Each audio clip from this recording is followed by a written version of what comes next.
It's Mork Borg night here tonight. Thank you for joining us. Hopefully sound is working. It looks like it is. My levels are moving. But if you can't hear the players, talk players. Hello. Hi. All right, it looks like it's working. Perfect. So, before we begin, we are going to do some shout outs as always. I never talk about, it's funny because last night, Ryan, you rattled off in your disclaimer a lot, and I never do a disclaimer. So I guess I'm just kind of like, well, I figure, you know, the opening screen is skulls and darkness, so screw it. I think Mork Borg and DK, with people not necessarily known as an Evo campaign, is a little bit different. I think anyone kind of coming into Mork Borg should kind of be aware of. Yeah, that's what I think. That's what I'll tell myself anyway. All right, so shout outs. So firstly, we are running Foundry system, the game system within Foundry developed by McGlintlock. So thank you for that. Also check out his glumdark.com, where he's got some awesome roll tables for your dark and dreary RPG games. They're not rules agnostic, so they can work for anything. And then the slight music you hear is from Noel, who composed the Mork Borg soundtrack, Heimat der Katastrophe, who is the label he is under, and they have generously given us permission to use the soundtrack. So go check them out. Highly recommend some Dungeon Synth. It's great accompaniment to dungeon making, if any of you were into that. So let's see, anybody else? Oh, Source of Victory, of course. I see you shouted him out, but he has a book coming out, Tomb of the Everstar Sisterhood. Tomorrow, it is a choose your own adventure book. Like, if anyone remembers in the times of yore, when we had those things, he is bringing it back, and I believe it's for ages 8 to 12. Got some awesome black and white illustrations inside, awesome cover design. Should be cool. Anything else? Any other announcements? I know Tomb of Mercy's coming up. I think we decided on the 24th, right? Saturday? I think that is the plan right now. All right, that is the plan right now. Cool. And then Theros Monday? As far as I know. Okay. As far as we know, Theros is on Monday. And I think that's all I got. Does anybody have anything else? No? Okay. Let us do a brief recap for those of you just joining us. If you haven't seen any of our past sessions, this is actually episode number 3 of Gorge, called The Black Salt Wind. And we began this series of adventures by our characters escaping Gravitas, which is a massive, mysterious graveyard in the middle of the Sarkash forest. And they found a strange gentleman who was peddling some interesting goods. They did a little business with him and then moved on, finding out that something was still holding on to them from the grave, and that is some kind of curse, perhaps, that they've been told. And they are being hunted by these curse hunters who, because they their flesh is very valuable in its current state for just rituals of the dark nature, let's say.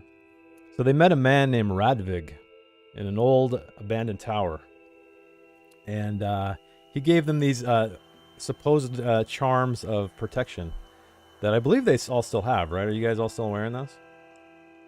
You guys are all still wearing those. Okay, perfect. However, for some strange reason, they did not work, and the curse hunters found them in the night. They expertly escaped, though, using a poisoned femur. Had a brief combat encounter before moving on through a flight through the Sarkash, where a mysterious creature was hunting them down, and we played that random encounter game, but they successfully found some ruins in the forest and were saved. Then, finally, the forest opened up somewhat. They saw a burning pyre, and it was illuminating these 5 wooden posts in a depression in the earth. And one thing they did notice, even though it is dark, that all of the ground is covered in this black sand. And they met a cloaked man, who looked to be ravaged from this very sand. His flesh was burned and blackened. And he told them they were of the Order of the Black Wind. And they exist here to assist diseased, troubled, hopeless people to face their demise in the Black Wind and hopefully a better life or an unlife. We don't know what the repercussions of that are yet. So that is where we are. In the beginning, though, I believe everyone was thinking combat. I know Ducky was like, hey, let's pick these guys off one by one, but thankfully it didn't end that way. It might have ended if it would have gone that way, but we'll never know. So now, while they were conversing, they were offered some food. They're sitting around this table of food of bread and cheese, which still their guts are just grumbling, constantly grumbling, even more so sitting at this table consuming food. And while they were conversing, a young girl emerged from the forest, and she was just blistered, wounded, very sickly, just on death's door. And you saw this man talk to her very briefly, and one of his acolytes or helpers took her off to the side. And that is where we will begin tonight. So I will unpause the game. So here we are. It is evening.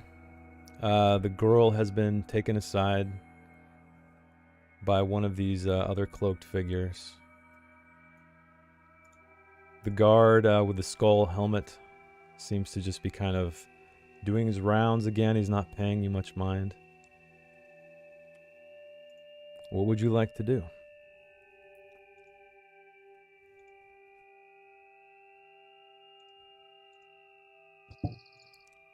Going to set up my little portable laboratory. Okay. And set some things so they begin boiling for the evening. Okay. Okay, you do that. What about Abe and Nefel and Nagel? What are you up to?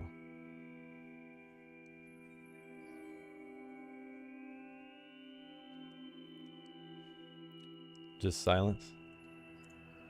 gotta find the voice. You know? Oh, okay. Yeah, I always forget my voices, so I'll probably make them up as I go along. We can't forget. I'll try not to do Arnold again. What's this? No, face? please do. Arnold is perfect, Please do yeah. Arnold. Okay. Maybe Arnold's one of always these. welcome. Maybe one of these guards speaks like Arnold. That would be. I think all the big buff dudes with skull faces are probably Arnold. Like Yeah, that's what that's a good looks. point. That's my headcanon. Okay. It's like That Drow works. or Australian. Ooh, whoa. Oh yeah, you can I could spin do your that. token if you want to. I guess it's so. A lot of people I've seen in Foundry use tokens that are full body top down, so it makes more sense that way. So like whatever direction they're facing, because I know, like for example, you can change the lantern to be more directional rather than a radial light. So Interesting. Yep. The conversation, were we left at a conversation or just kind of left eating with the cloaked gentleman that is next to me? I know they gave up their seats, but yeah, so you guys were left at this table and you observed this girl coming out of the forest, and I believe you asked him, what is this black salt wind? And he said something along the lines of, you will find out soon. But that is all I said. did I feel like that was the end of that conversation, and now we're just Yeah, are we being he's left kind alone? of Are they hovering? he's kind of walking around. He's just standing there quietly. These other guys in the back seem to be attending to something. There's some supplies. There's it looks like sacks and maybe a barrel in the back between these tents, and they're just kind of rummaging around. It looks like they're putting stuff away possibly for the night. We feel like we could have a conversation at this table without necessarily being overheard. Yeah, I guess if you keep your voices low, for sure. Yeah. Gotcha. Okay. I would also like to, at some point during this process, have subtly put that dumb fucking necklace back on, but like doubled it over and put it on my wrist. Okay. So like it's in my robes and people can't see that I put it back on. Okay. But Perfect. that I did go back and get it for a reason, and I did in fact, I am wearing it. And are you you're wearing your fancy silk outfit, right? Well, so my outfit is like it's like an amalgamation of a bunch of different stuff Okay. just to look fancy. So the silks now are like the main bit, but I didn't get rid of the other bit. So it's very like a bunch of flowy different stuff. My guy is supposed to look like to the poor and uneducated, he's supposed to appear grandiose, but to anyone that has an eye for anything, he kind of looks contrived and Got it. Okay. like he's trying. So, but yeah, better with the silks now. All right. Now, like I said, this the main guy who was talking to you, he kind of moves over and joins this guy over by these posts, and they have a brief conversation while this other guard is just kind of walking around, looking at the tree line, and soon you see another one from the west move around, and they're just kind of gradually checking the perimeter. And you do hear the howl of wind constantly, and it's coming from that the entrance or canyon gorge, one might say, that you see here to the north.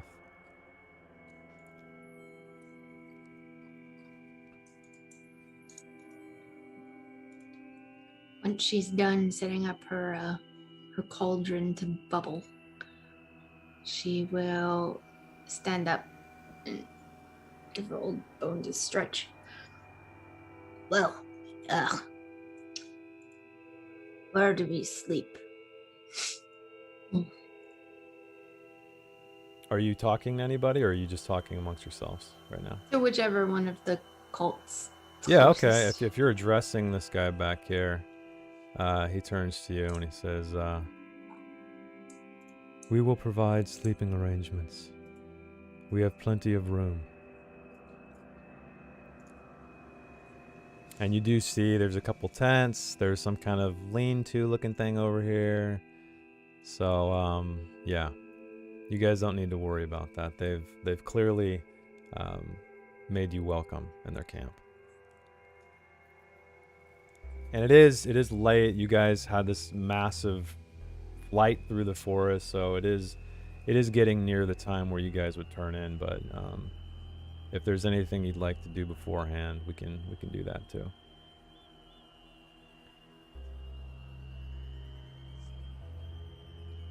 I want to look at the cultist. I was just addressing him as well. If the other guy is kind of moving farther away, this guy is probably farther down the rung, and just ask, Yep. You there? What is this black salt wind you worship? It is the end of all things. It takes the skin from your bones, if you're lucky, or just drives you mad. It comes from the gorge. That is all I know. I have never been inside. I am Why is it that forbidden. you worship this thing? It is my calling to make sure others have seen their end. I met Vimut some time ago. I was on very hard times, and he helped me, and he showed me the wisdom and how much helping someone else can help yourself.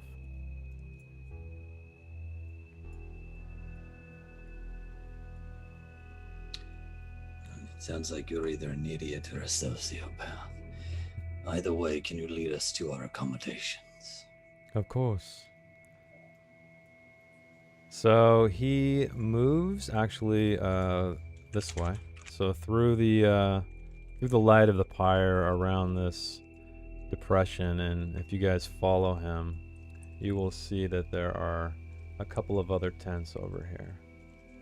And let me move the screen. Yeah.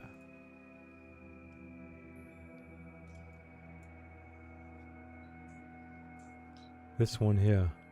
And so he just motions to this tent right here. Oh, you're way over there. Yep.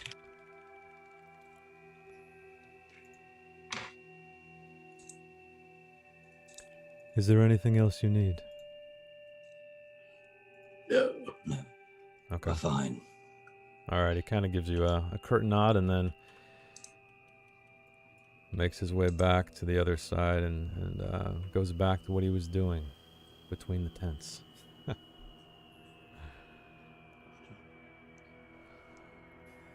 So are you guys... Is this a What's up? Is this a 4-person tent? Let's say it is, sure. Unless you guys want to check out the other 10 and see if, you know. But yeah, let's just say it's large enough for 4 people. Gotcha. Squeeze in there. I did tell you. You guys can always sleep like Charlie Bucket's grandparents and Willy Wonka. There you go. That old bum.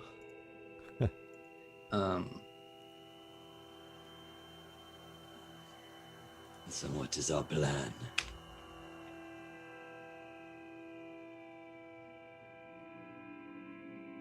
We must remove this curse. Perhaps something inside will do that.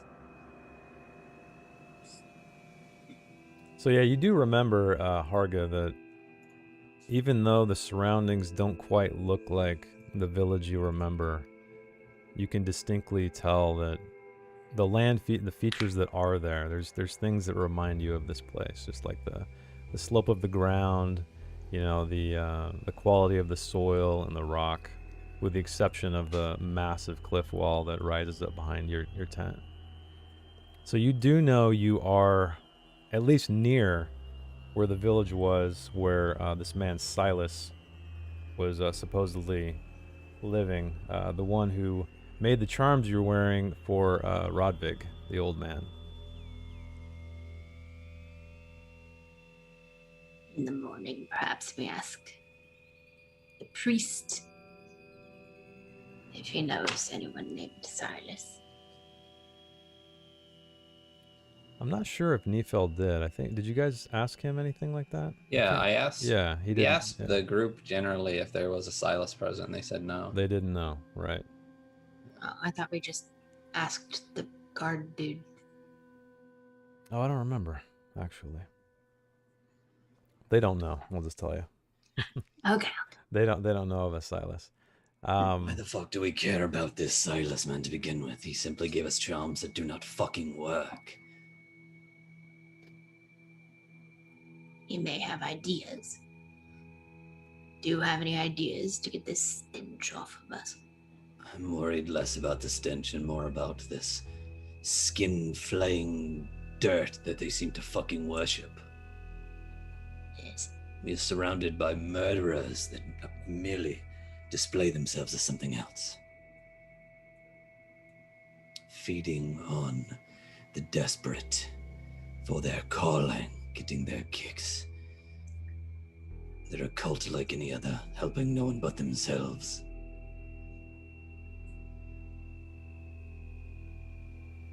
Those who truly know follow Nost, the herald of panic. All else are heretics, including them. Yes, well. I'm sure we'll come up with something after we've rested. Should we keep a watch? If they were to kill us, there's nothing much we can do.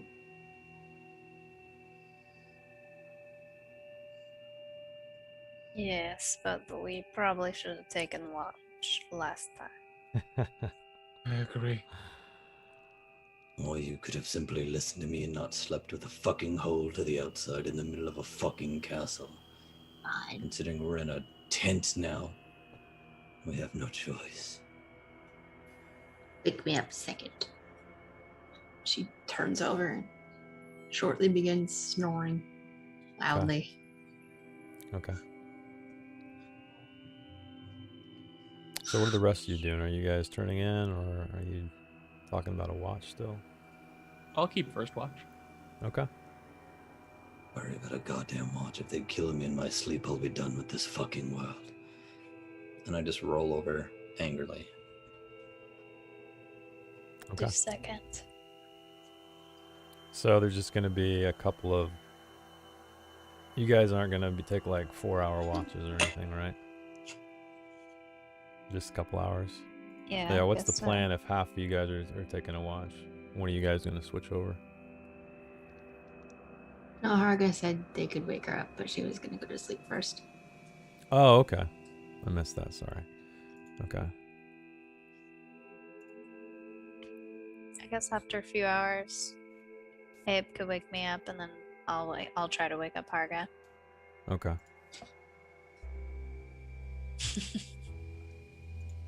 All right, so you guys all bed down. Abe, you're up first. Your watch is quiet. There's really nothing going on. You just hear that constant wind, and you can tell that sometimes it gets violently loud. Some of you are kind of somewhat awakened. You know, you definitely settle back, but it seems like it's coming in waves. It dies down, it bursts forth, dies down, and there's just different intensities of it. And the one thing you do hear most distinctly is you hear the howling of the wind, but you also hear it's like this scratching sound against rock, which you can only assume is that black sand that's everywhere, that litters the ground. So you wake Nagel up. And Nagel, actually, on your watch, you hear the sound of running footsteps coming outside the tent. They're crunching in the sand or soil, something that is not grass, and they recede. So they're just run by the tent? Yep. Just like away? And then the footsteps recede, yes. Mm. And then you hear Uh, another set of footsteps. Heavier ones. But as this is happening, you hear the raspy voice of what can only be the leader, Vimut, and he's shouting outside your tent. But doesn't seem to be directed at you. And he's just hacking. Oh, come back, no, come back. Oh. And then you hear kind of a grunting sound and some curse words that are clearly from the larger man, the guard. And it appears to be they're having a conversation, and they're kind of out of earshot at this point, though. You hear muffled. It sounds like an argument. if I peek out a little, would I be able to see anything? Yeah. So you peek out of the tent and you see, I mean, I guess you guys can all see because it's... You guys don't like disappear into a tent. But yeah, these two guys are standing over here. And Weemoot, he puts his hand on this large gentleman's shoulder and he bows his head down, and eventually their argument, what seems to be an argument, quiets. And then eventually he walks away, and it looks like he kind of just continues back into his rounds of checking the perimeter. And you see Vimut here. He's actually he doesn't have his cloak. He's shirtless. And just in the dim light of this pyre, you can still see his entire torso is just completely covered with burn marks and just stained black. It's just all over the place. And he's very, very emaciated. He's very thin. You can see his ribs distinctly. You can see his shoulder blades, and he looks deeply into the gorge for a long time. Almost kind of in a meditative state. And you can see the wind pick up, and it sprays some of this black sand over him. hits his body. He doesn't seem to really pay it any mind. Just kind of taking in a beautiful sight, it seems. You gonna do anything, or just go back to bed? I think I'm just going to, well, I'm watching, so I'm just going to observe it, take note of it, and then when I wake Harga up, I'll tell her what I saw. Okay. Was this argument loud enough to wake us all up, or are those that are sleeping probably? No, yeah, it was kind of distant enough and quiet enough. Yeah, they were off to the side, so it wasn't like they were screaming or anything. They were just having somewhat of a heated argument. Gotcha. Yeah, if it seemed like it wasn't involving us, then Yeah, it doesn't seem like I it probably involved you wouldn't wake whatsoever. everyone up. Yeah, as far as you know, you didn't see anyone look over at your tent, and presumably they all know where you're sleeping. Well, then I'll relay this information to Harga after Okay. I wake her and then try to fall asleep. Okay, you fall asleep. So Harga, you are awake. Let me know if you need me to reiterate any of that. Peek my head out. Are they still standing there? So actually, yeah, you peek your head out. The pyre is still burning bright. That seems to never die down. And yeah, you do see the old man, cloakless, standing here, and he's just peering into the darkness. The wind kind of blowing what little hair he has left on his head. And after a moment, he kind of looks at the ground, and he takes a few steps forward and looks like he's examining something. And then he stands back up and he looks at his fingers. And then he just brushes it on his pants. And then he begins to head back. Even though I don't want to, because I was relatively comfortable. I'm gonna stand up, probably step on at least 2 of the people. Oh, that, and try to get out. This might be funny. Should we make it a roll to see if Harga tumbles on the She's sleeping? not light on her feet. All right, give me a presence test, I guess. Let's see how See you if I can can- identify the bodiless spots. Okay, everybody roll me a 1d4.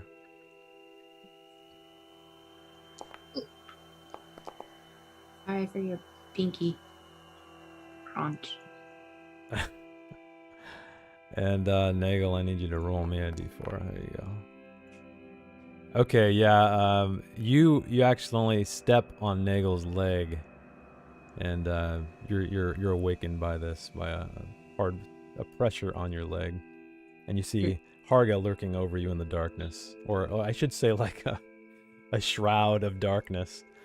You can't really tell it's her, but I guess it smells like her. Fine. Yeah. Sorry. I Apologies. just fell asleep. I know. I'm checking on. I'll be sorry. Get out. Yeah, Iron Fella, that's exactly what it was. Okay, so you exit the tent, Nagel, you fall back asleep pretty easily. What would you like to do? She's gonna go over to is it holding Z? No. Okay. Oh, to point? Yeah. Oh, it's X. Of course it is. There. She's gonna go over here where she set up her laboratory. Okay. And So you head over there, and there's just kind of one of these cloaked figures walking about quietly. she's gonna check on her brew first, give it a good stir, and make sure it's not boiling over. Okay. Sit down. What was the commotion earlier? We have lost another. What? one of us heard the voice of the black salt wind, and he ran into it, but he will find heaven there. Shouldn't you Vimut be knows. celebrating? Well, it is always sad to lose a friend, even if you know they are in a better place. Well, It happens from time to time. We feel the lure of it. That's why our numbers dwindle. We are few. apologies for losing a friend. He nods at you.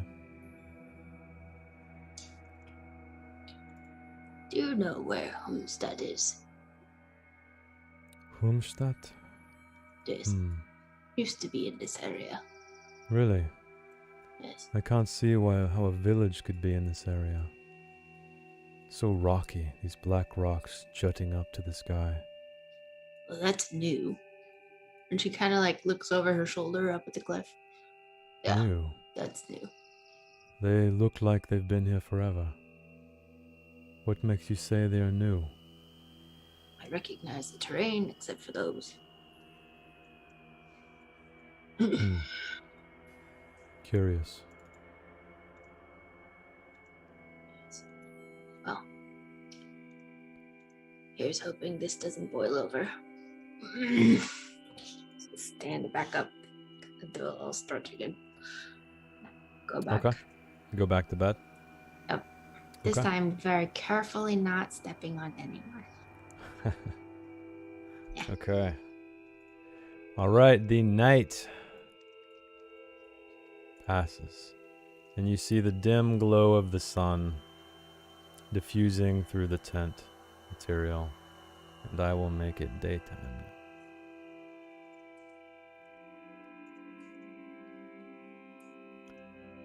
So,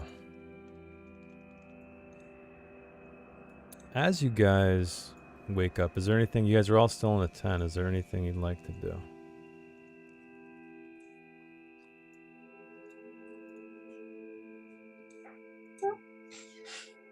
Oh yeah, I guess you should move back,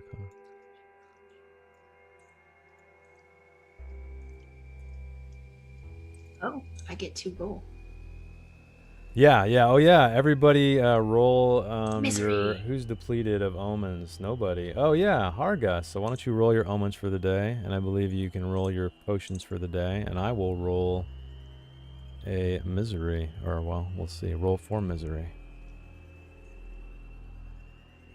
So if anyone doesn't know what miseries are, we've already rolled 1, and every time you roll a 1, a prophecy. Oh, close. 2. A prophecy of biblical proportions will come to light, further taking this land closer to the apocalypse. And on the 7th one, the 7th is the final misery, and all will blacken and burn. And that is the end. I got more red poison. Do we roll healing?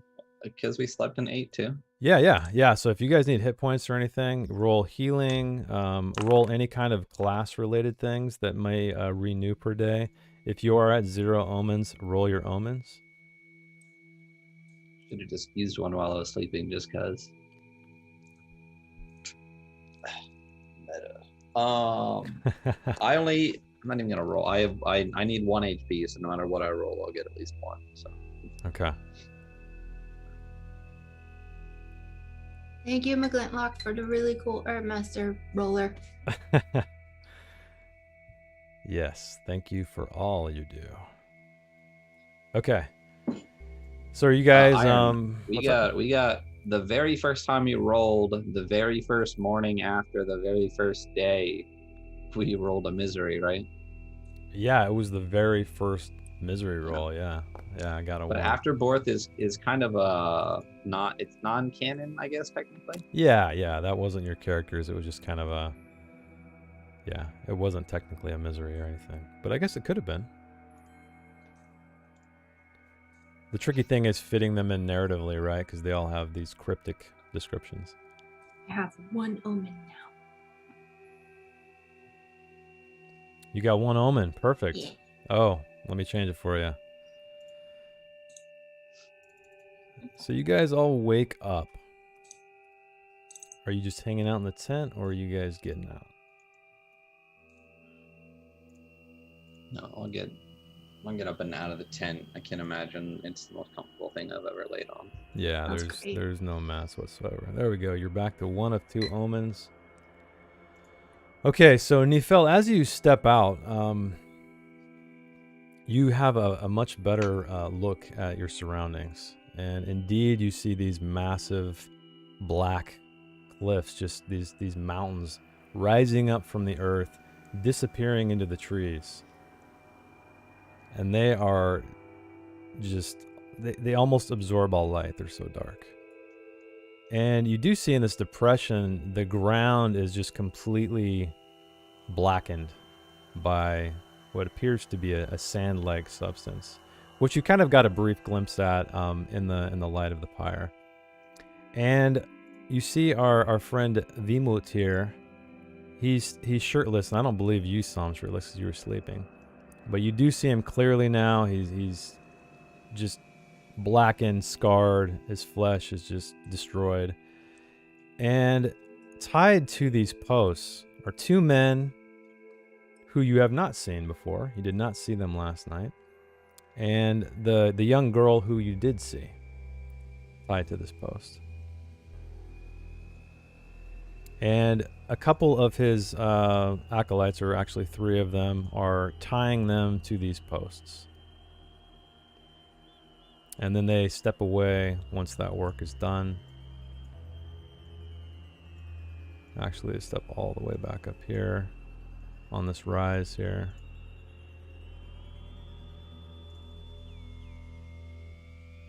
And next, this man, he kind of regards these three, and they all look resigned to their fate. They're meeting his gaze. They strangely look happy.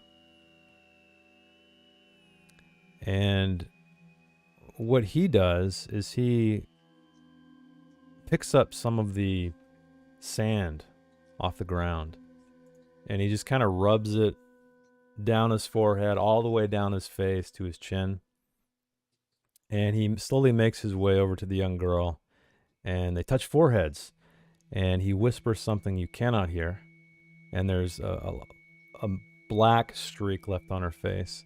And he does the same thing to each man on the left and right.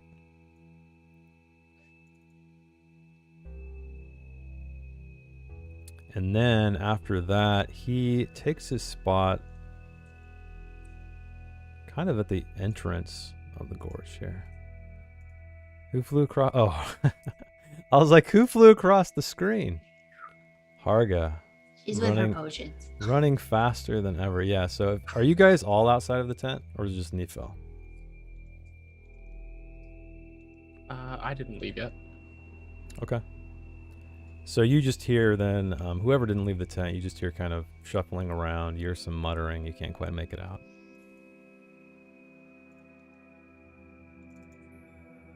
And no one seems to be paying you any mind, Nifel. They're all eyes are on these three tied to these posts, plus their leader, who's standing at the mouth of the gorge. I'm gonna just casually go to this guy and do that kind of just kind of shoulder into someone's relative personal space, making sure they know you're there, but in a, you know what I'm saying? You're like, wink, Just wink, nudge, sidle nudge, up. hey, guy. Yeah, just be like, What is going on here? Just watch, you will see. It should happen shortly. And he doesn't. I don't mind spoilers. He kind of gives you a disgusted look and then turns his gaze back to Vimut at the lead. So after time, this wind, this howling that you kind of grew somewhat accustomed to during the night, it picks up, and you can visibly see this, what appears to be black sand, just gushing through this gorge, kind of in bursts, and then it dies down. It starts to pick up, and Vimut is not moving at all. He has his arms out to his sides as it's pelting his body. You do see like the signs of blood as well on his chest. And then he finally moves away. The wind really picks up now. And you guys can't, those of you who are outside of the tent, almost can't see through it. It's so dense. And it seems to attack the girl first, or at least hit her body. The men are still untouched. And you see a smile split across her lips, or her face. Just as they get peeled away, her entire flesh of her skull peels off, as does her body. And then her entire skeleton and all the muscle and flesh beneath turns black, and she slumps over. And while this is happening as well, the other two men seem to be affected. Although differently. The man on the right, the man closest to the tent you slept in, his flesh starts to, just these black boils start to infest it, burst, just streaming down his body, and he starts screaming wildly before he too dies. The final man, he seems to be unaffected. His flesh is untouched, but he has a wild look in his eye. And he starts just clawing at the rope that is around him. And it seems as if the sand has been tearing it away fiber by fiber, and he finally rips it free. And he just beelines it straight into this gorge, running. And you don't see anybody do anything whatsoever. They all are observing this as it's just a normal, standard occurrence.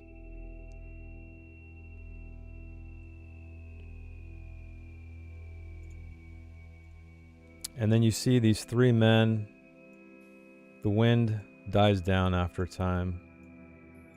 And by the way, if you guys want to do anything while this is happening, just let me know.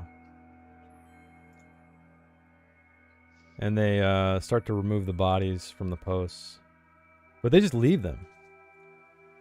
And actually, you do now see that there are other blackened skeletons just buried in this black sand all over the place in this, and then leading up into the gorge.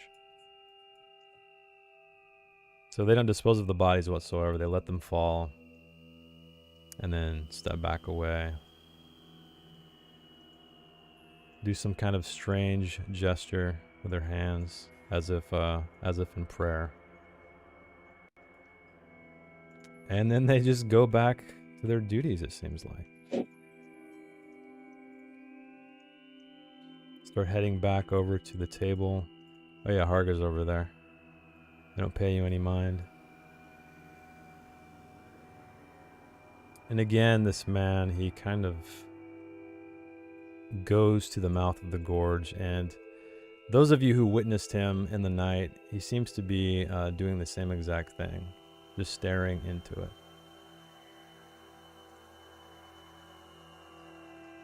What would you guys like to do?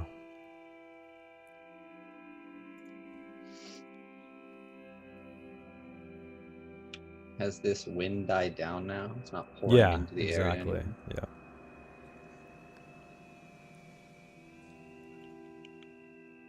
What is the process for becoming that? She nods over at bodies, I guess. Wait. You're talking to this guy here, and you're asking the process of what? Like what? She's asking what they do, like what kind of council or rituals or something occur before being tied up? Nothing. We take them where they must go, where they must end their lives. And all is taken care of. You saw. So there are no rights. No. We do not pretend to know the mysteries of the Black Salt Wind.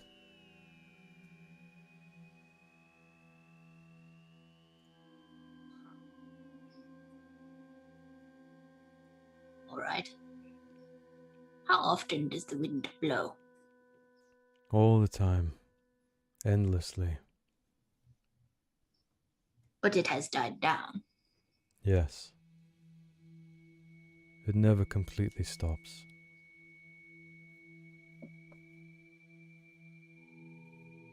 But the intervals between those blasts, is it regular? You seem to know approximately when it was going to begin again.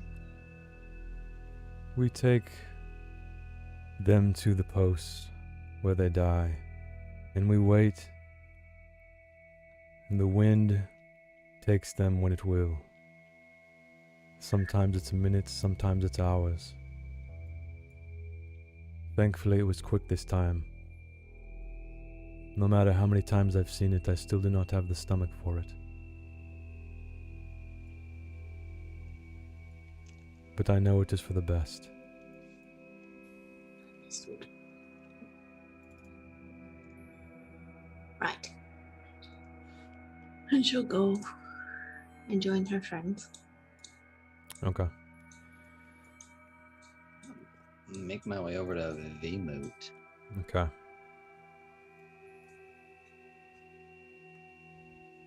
As you approach, one of these guards sidles up next. He's kind of keeping his distance, but he's keeping an eye on you. Vmoot. Yes. You saw the power. You were here.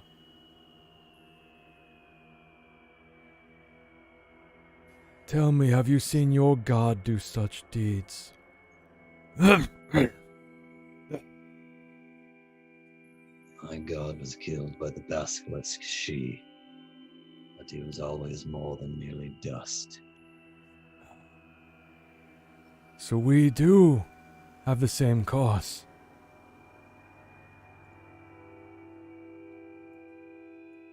Although my god is not dead. What makes you think this is a god? It speaks to me. It saved me. What does it say to you? It tells me to bring it more and more. So I do. They come willingly. I don't have to seek them out.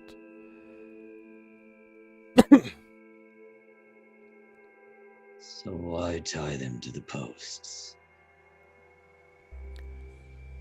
Sometimes, even when you want to seek the end, it is the hardest thing you will ever do. Roll me a presence check, Nifel.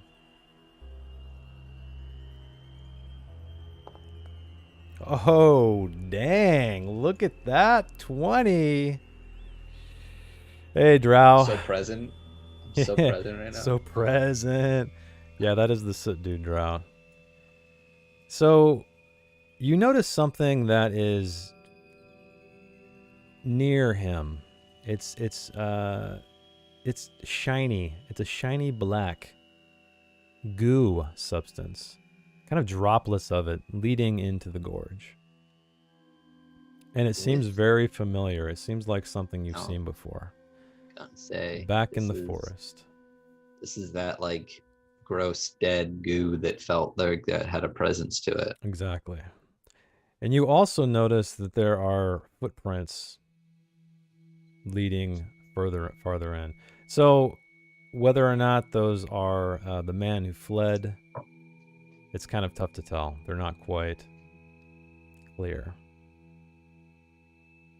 But they seem to have picked up some of that goo and carried it off farther down. Is it? Could I point it out and just ask him? You can. What is that there? Yes.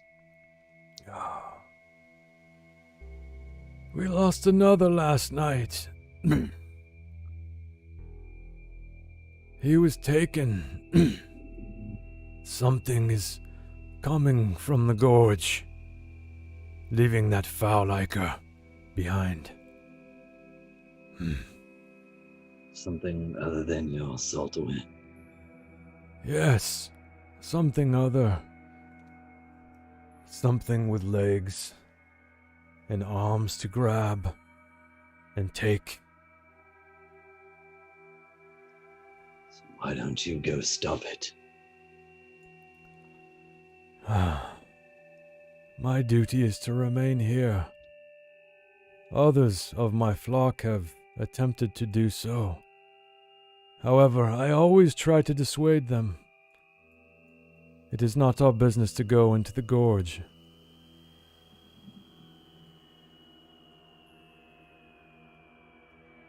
More will come.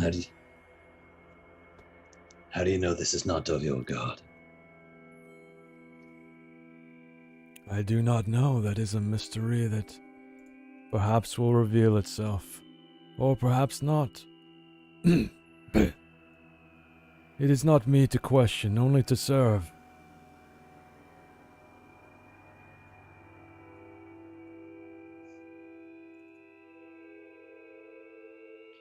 But there is more to sand. There is more to this black salt wind, deeper inside.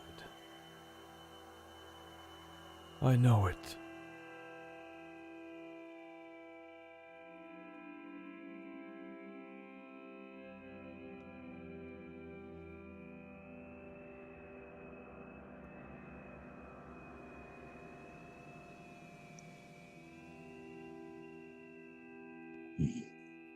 And the wind starts to pick up.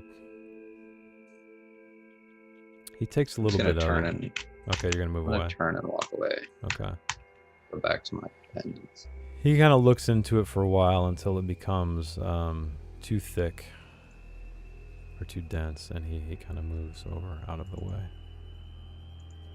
And it dies down after a few moments.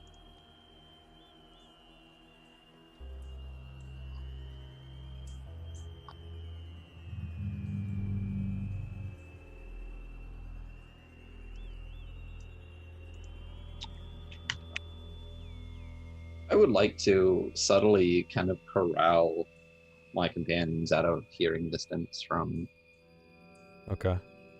them. All right.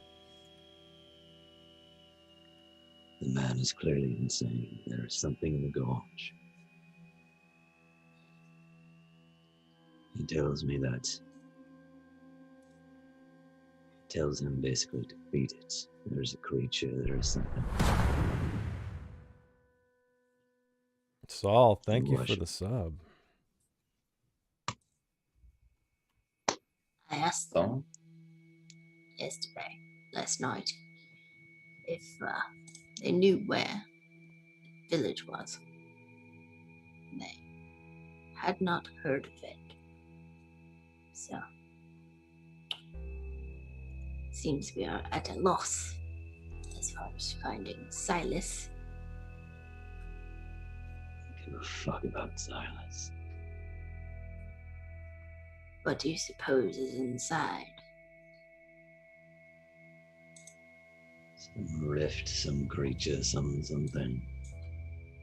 Do you not recognize this gorge, but you recognize this place? Yes, it's very disconcerting. Maybe it is the gorge that is new, and it ate the town. Perhaps.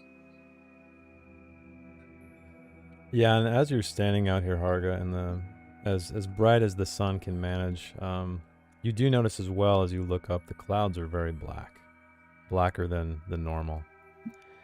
And it further confirms your knowledge that this is where the town was. You kind of take a look around at the plant life. You do see some mushrooms sprouting up at the base of the cliff.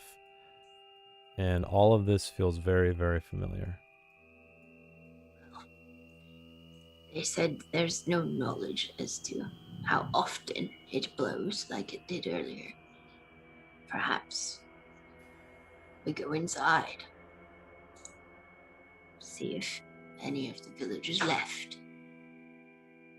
Maybe. Clearly has a sentience. I saw that odd black goo over there at the entrance. Yeah. We know that had some type of presence.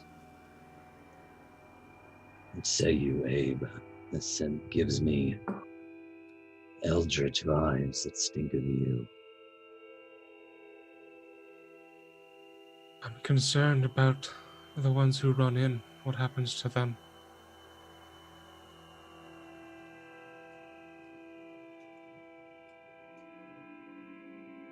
Nagel. Did I overhear the main guy saying that they found like heaven when they went in there? I think that was Harga talking to this guy way across here, right? On Yeah. the other side, so I yeah, guess I was asleep, huh? Yeah, you didn't hear any of that. Probably would have shared the information that I learned. Okay. So yeah, then if you guys want to share all of your knowledge, then go for it. Yeah. You guys all know everything you all know. Everything that everyone has seen.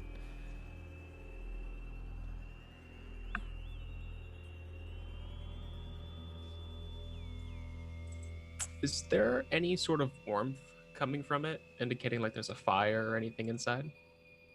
From where you're standing, no. You haven't made your way to the mouth of it at all. Okay.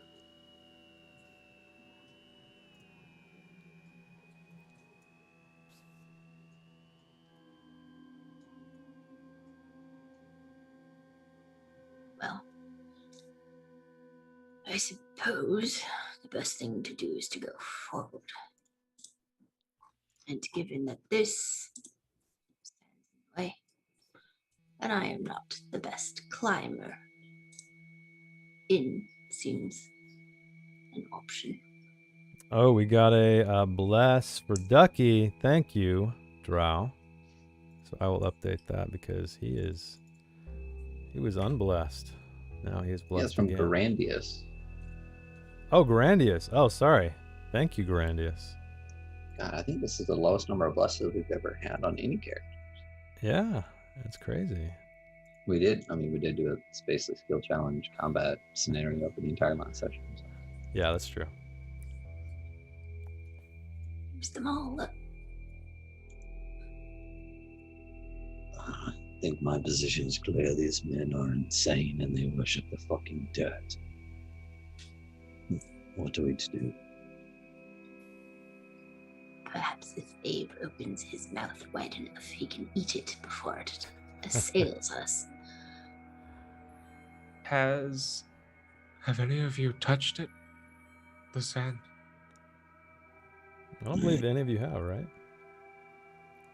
I think I walked upon it, but I did not rub it into my face.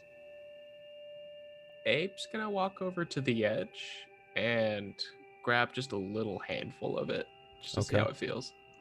You pick it up and it feels like a very coarse sand. Every grain, every granule is black as the walls that rise up behind you.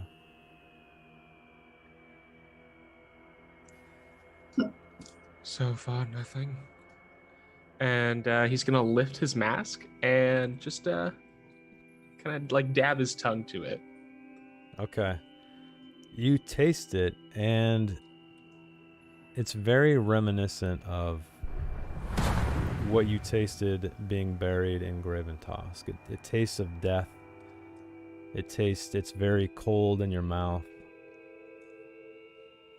It does not taste like any dirt you have eaten in the past. And I imagine you've only sampled upon many.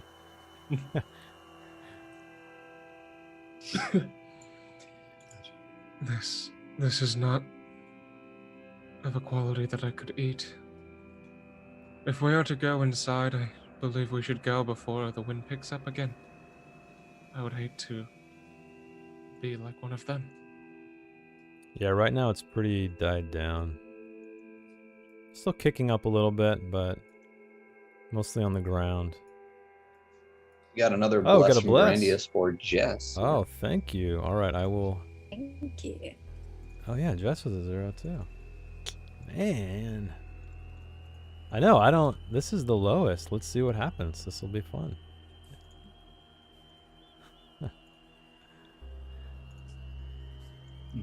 Super fun. Okay, so you guys are standing here. This man, Vimut, walks over to you.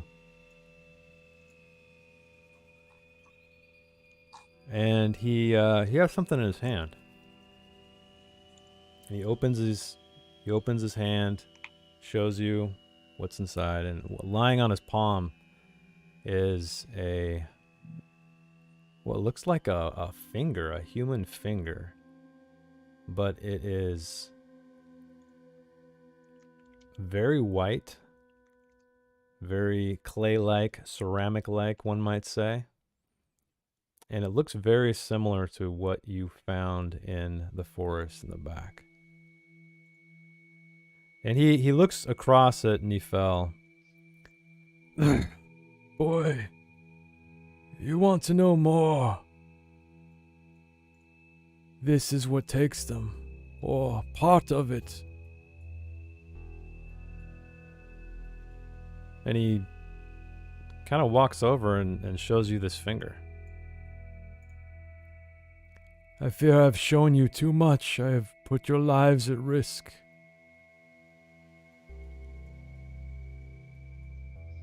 Yet you show us more. And I look at this finger. Can I tell what it's made out of, or what? It looks like ceramic. It looks like a white, and it is kind of the center of it actually though. Do you take it, or are you just looking at it in his hand? He's still holding it up to you. If he's offering it to me, I'll take it. Okay, so you pick it up, and you do notice that the center is kind of bored out. So there is like a center area that is hollow through the finger.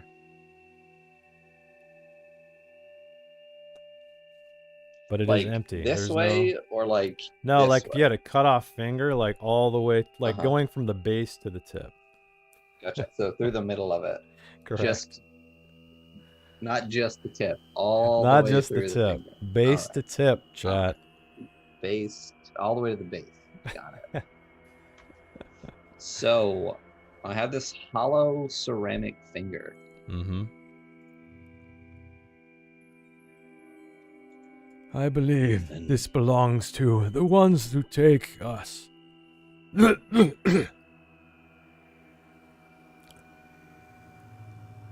Dark magic, not of my god. If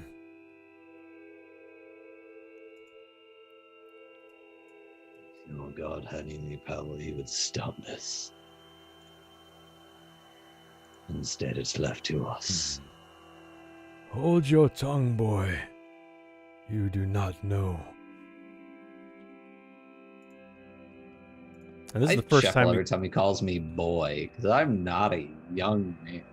Like, I'm not old by any stretch. Yeah, but he's considerably older than you, most likely, at least. Kind of hard to tell because he's just completely scarred and wrecked. But okay, so you chuckle at that, and he kind of moves back away to where he was standing. Then he crosses the gorge, and he's having a conversation with this guard over here. Are we entering the gorge, or what is our plan?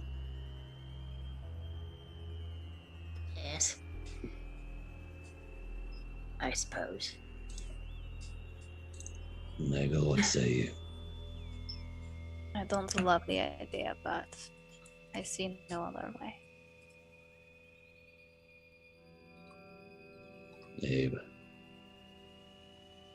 I will go where you go. I have nowhere else to be. I'm set to wander. Okay. gather up your provisions, scoop up dirt you can eat. And I'll walk across to Vimu. And I'll just tell him, Provision us, and we will go find these ceramic creatures that are stealing yours. He kind of, his eyes light up as you say this. And it's almost as if he's holding back tears, strangely. And you've seen him mostly emotionless, with the exception of when he spoke to the young girl. And he's kind of at a loss for words, and he nods. And he heads over to the tent. And he is this motions guy for still you. standing here or here? Yeah, This yeah, guy, he's still there. I'm just gonna have my arms crossed and look out over at him and just say, Your God's a lie. and then just kind of walk over towards where Vimu was.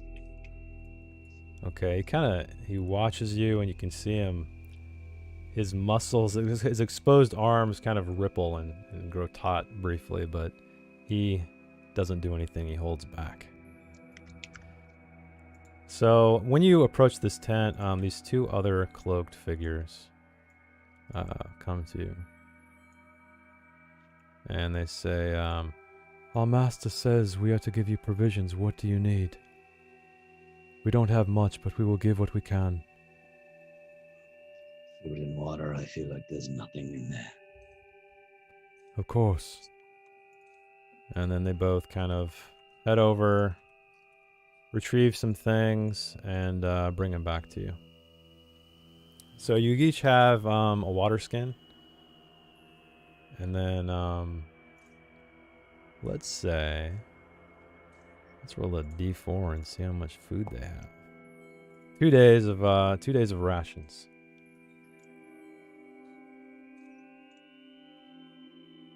Do you have any weapons or potions or scrolls or anything that may be useful? Rope. I'm sorry, we do not have such things. Rope, perhaps? No scrolls, no powers here. And I'll take the rope. Okay. So it gives you 50 feet of rope.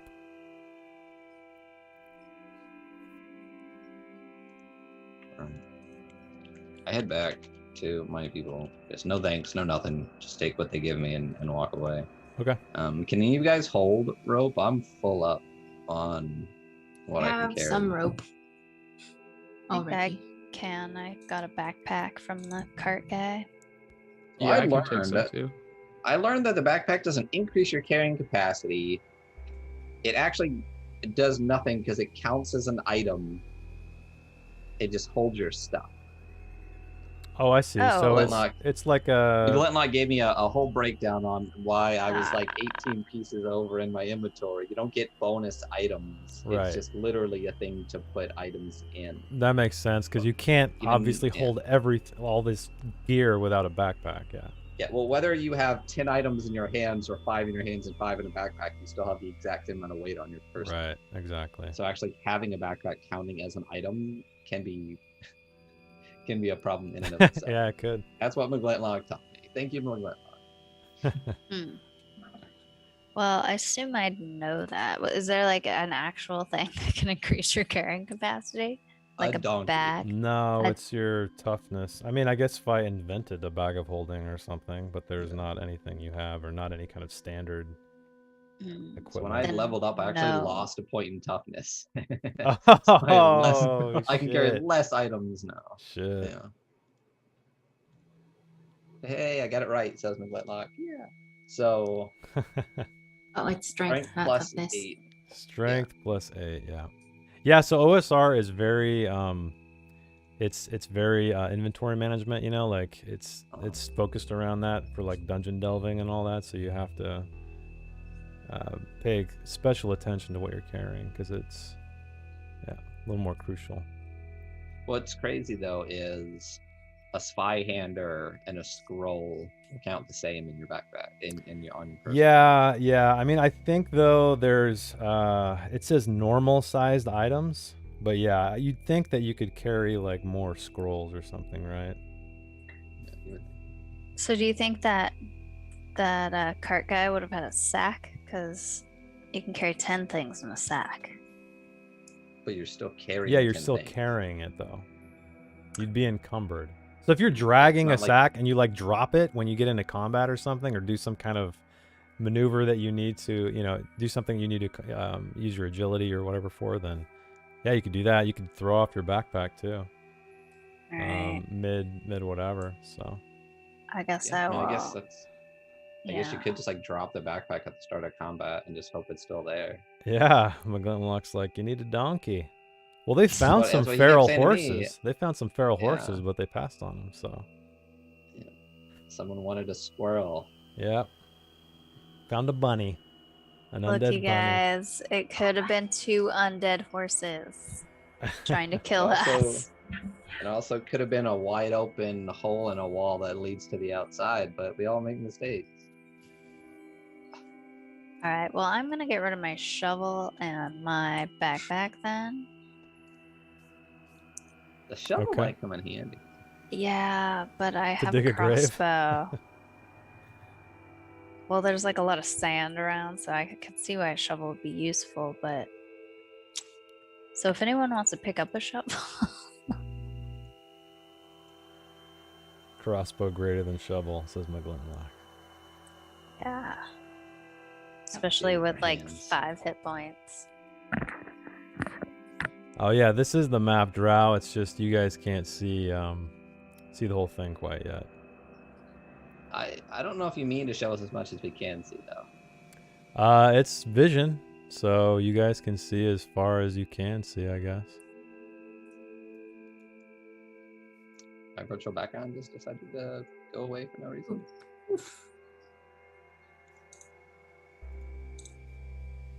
I don't know why this. Hang on, I'm gonna try something really quick here.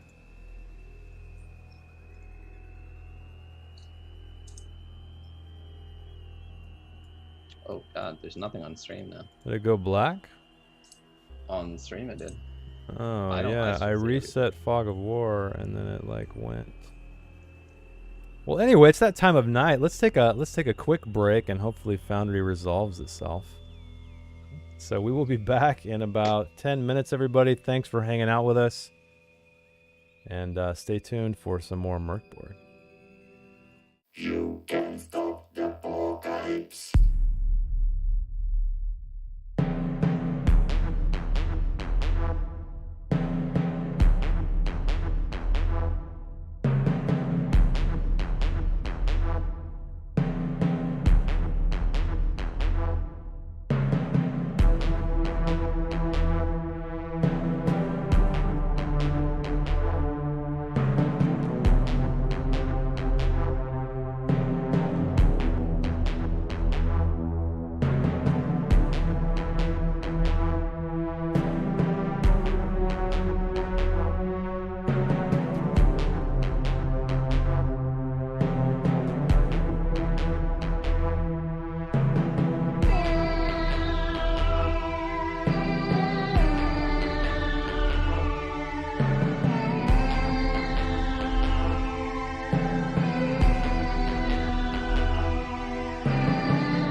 You can stop the apocalypse.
Hey, we are back, everybody. Thanks for hanging out. This is episode 3 of Gorge, our Mork Borg Arc 2.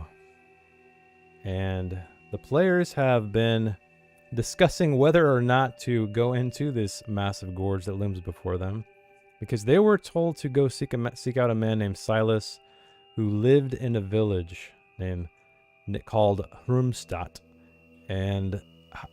But when they went in the direction of the village, Harga recognized the land felt very familiar, the plant life felt very familiar, but there are these massive cliffs rising up from the ground and this black salt wind that has just consumed a few people. And so here we are. The players are standing before these cliffs. What would you like to do? I'm going to get my shield out and have it at least in front of my face. Okay. Should this hand get very bad. Same. All right. Oh yeah, you have a shield too. Does anybody else have a shield? Okay. I have a book. Can I hold a book in front of my face? I mean, you could try. Like this. You could try. See what happens. All right, so are you guys heading in?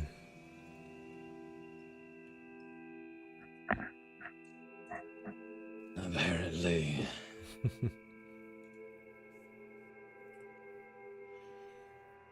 Okay. I have a bad feeling about this. Nah. It's just a bunch of Care Bears in there.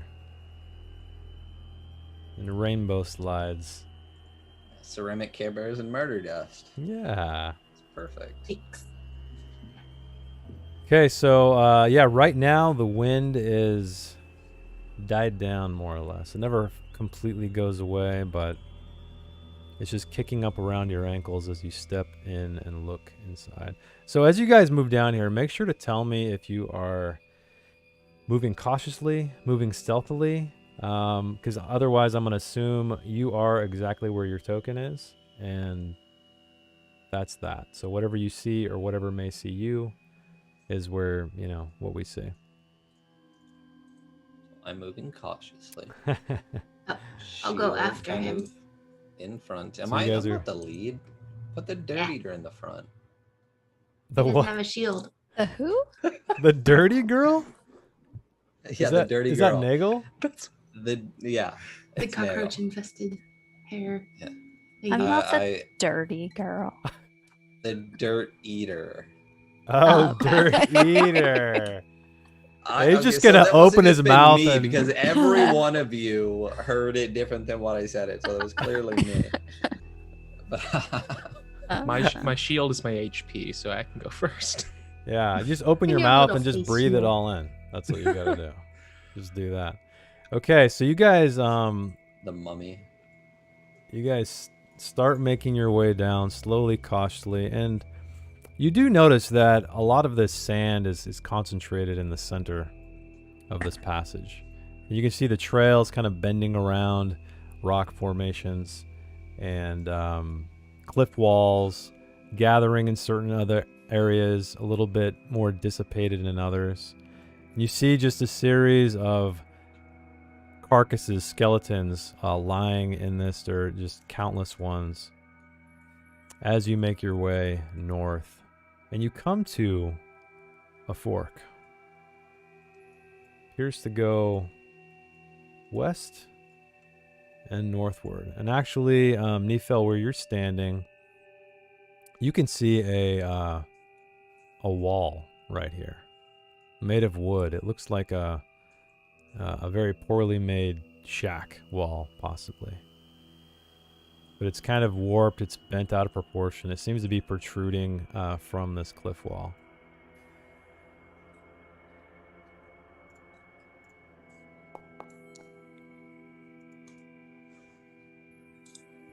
I'm gonna stick to the edge of the wall too, kind of away from the middle.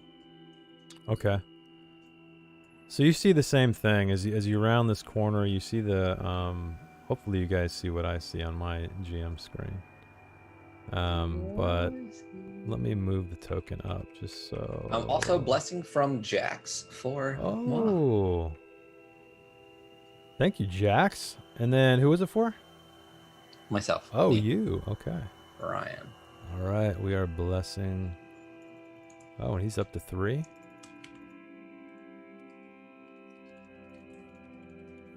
All right, let me save this overlay real quick, and we are good. All right, should be updated, and yep, we're good.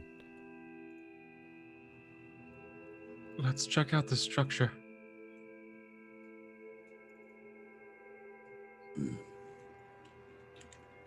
So guys, you guys What's are the standing lighting here.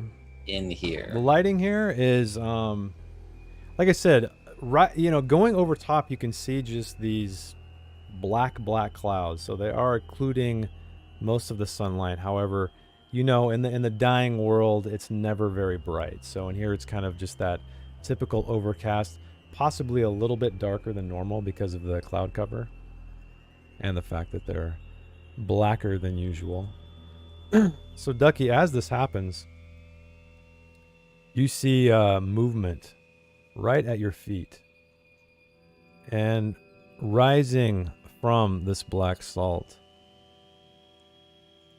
is a skeleton, just completely coated with the same material, and it starts to lunge for you. So let me change the tunes. All right, here we go. Arco's right behind Abe. Okay. Oh, okay. Let The me light. select all There's There a you pillar. are. There's a pillar or something. Gotcha. Oh wait, wrong song. This is not the right Snaggle all the way song. back at the beginning. That has to get her snacks.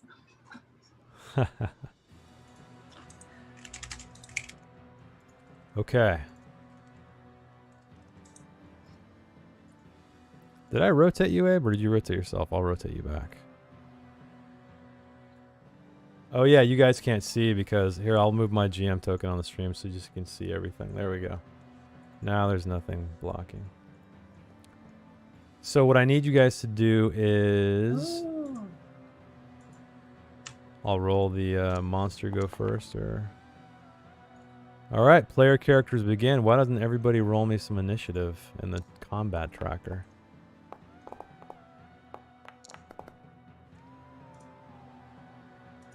And then this guy goes last. Alright, first up is Abe. Abe, what do you want to do as this blackened skeleton lunges forward at you with its claws? I'm going to swing my short sword at it. Okay, why don't you roll me an attack, and it is a...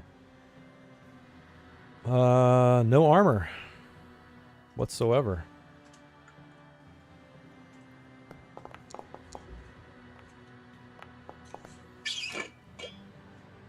Oh, 0 damage.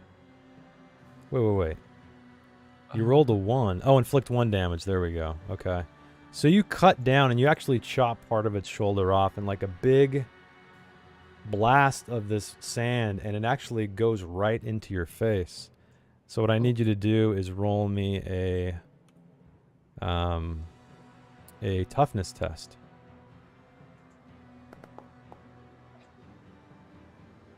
Okay, so you fail.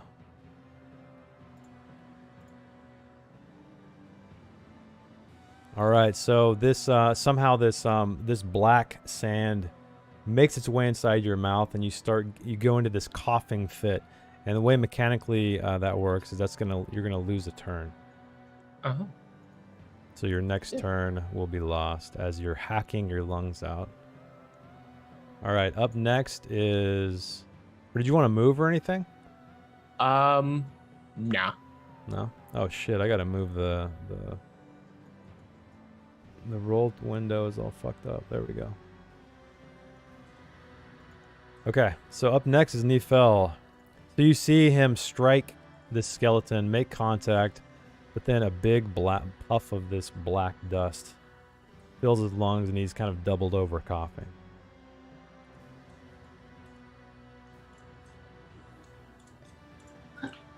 Are you trying to rotate yourself back? It doesn't appear to be a nagel. Oh, she's Oh, same shit. thing. I couldn't see you. It's a lighting thing. Oh. Yeah. Nagel's She's in there. She's on the combat other side of the now. pillar from you. Yeah, I can only see Nephel, so. Okay, I'll have to have her go. She's actually top of the order, so sorry about that. She can just go instead of me. That's fine. I'll Okay. go after. So Nagel, what would you like to do as I can't skeleton moves see forward. this. Oh, I see the skeleton now. Yeah. Well, you're gonna have to move either way. You hear a commotion. You hear the clash of steel on bone, I guess. Okay. I'll move up and take out my crossbow Okay. and try to attack the skeleton with it. All right. Why don't you give me an attack roll? And it has no armor whatsoever. And you didn't use okay. a bless. Do you want to I use an didn't. omen or anything? No? No, I'll Okay. step back. All right. So you move back behind that rock. Nephel, what would you like to do? Shoot. I saw him get hit in the face with this black smoke, right? Yeah, it just came off his shoulder, so it's almost as if part of the skeleton itself burst into a powder and then went in Abe's face. Fuck. And he's hacking right now, coughing. It's just a little skelly boy. And if I fail a power, I can't use it for an hour. My daughter was impressed that you say Skelly Boy, by the way. Why? She's like, I thought I only said that. I'm glad. I'm glad that I'm of the same apparently as mental a age as your daughter. 11-year-old. Yeah. Does she watch Mork Borg? No, I think, did you tell her, Jess? No, she just always said Skelly Boy when we were playing Minecraft. Oh. No, she doesn't watch Mork Borg. I fucking shit.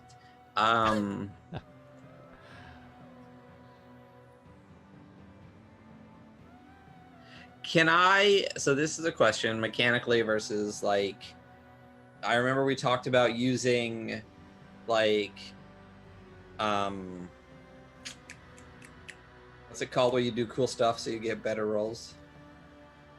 Oh yeah, like what is it called? Cinematic advantage. Okay, so what I would like to try to do, Okay. knowing that this thing may shoot its dustiness at me, is actually bring my shield up over my face. Okay. Like as I hit, just like boom, boom, and just like hide behind it and attempt to maybe stop the dust from getting to me. Okay. Or in some way aid my this. Okay. So what I will give you is I will give you a so while you hit, I'm going to say I'll just need another agility check to see if now if that even happens, right? If I hit. Yeah. If you hit, yeah. All right, so I will use my short sword to attack. the target armor is 0. My attack DR is just 12 to hit. So him. actually what I'm going to do is not give you a advantage roll on the attack. I'll give you an advantage roll on the actual like check of if the dust happens, essentially. Gotcha. But basically mechanically the way this works is I don't know if you heard, but yeah, you got to roll a check to see what happens. So I'll give you advantage on whatever that roll is. Okay, The toughness let's roll, that Abe rolled. Try to hit the scaly boy and a real hard miss. Okay, so you swing down and it's just too lithe, steps out of the way as it lurches forward. Would you like to move anymore away or? So yeah, I'll move away from it and keep my shield between him and me. Okay. All right. So if you are done, it is Harga. Harga, what would you like to do? I'm going to. They're like rocks or pebbles. Yeah, they're everywhere. I'm going to attempt to hit it with my sling. Okay. Attack! So assuming you're kind of like getting a line of sight away from Abe, right? Yeah. Moving over a little bit. Yep. I'll just move this GM guy out of the way too. That'll be easier. I don't make it. Okay, so you pick up one of these black stones and hurl it forward. However, it just rebounds off the rickety wall that it stands by. Then she takes a few steps back. And you step back. Okay, so now Abe, this skeleton claws for you. I need you to roll me a defense check. And the incoming attack? Oh, sorry. It is a D2.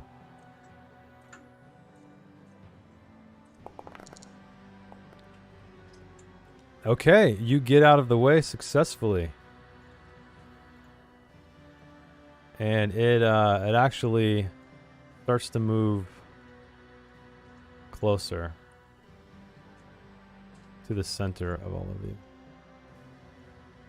Kind of its momentum took it forward in that sloppy swing it had. Okay, so up next is Nagel. What would you like to do as this skeleton approaches? I'm going to try to shoot it again. Okay, go for it. Give me an attack roll. No armor. Okay.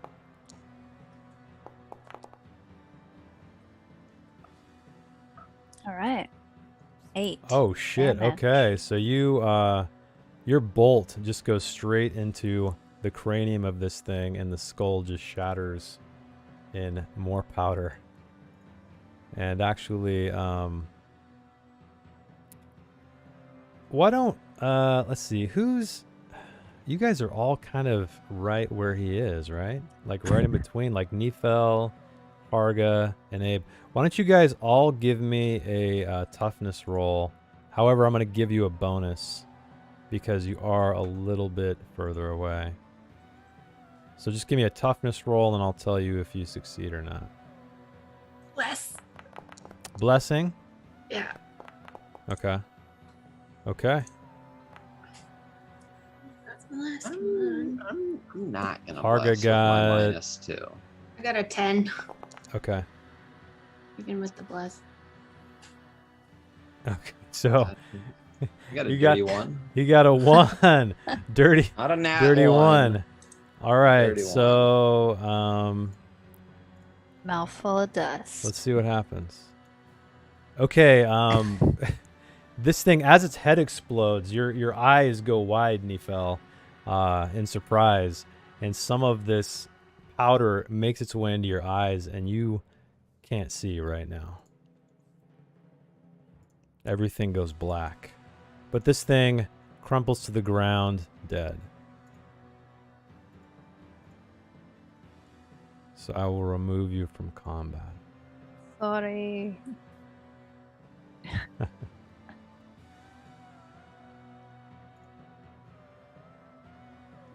Said it needed to be done, but I can't fucking see.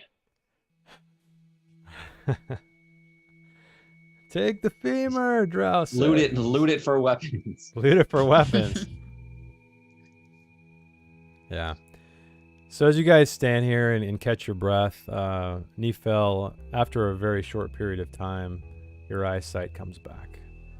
You're still kind of tearing up. Not in sorrow from the skeleton's death, but because it stings. Okay, so you guys stand before this rickety wall. Looks like a shack. The walls are completely covered with sand and all of the crevices. What would you like to do? Is the skeleton made out of normal bone, or does it seem like that porcelain material? So upon closer inspection, it looks like it's bone. However, this black sand has just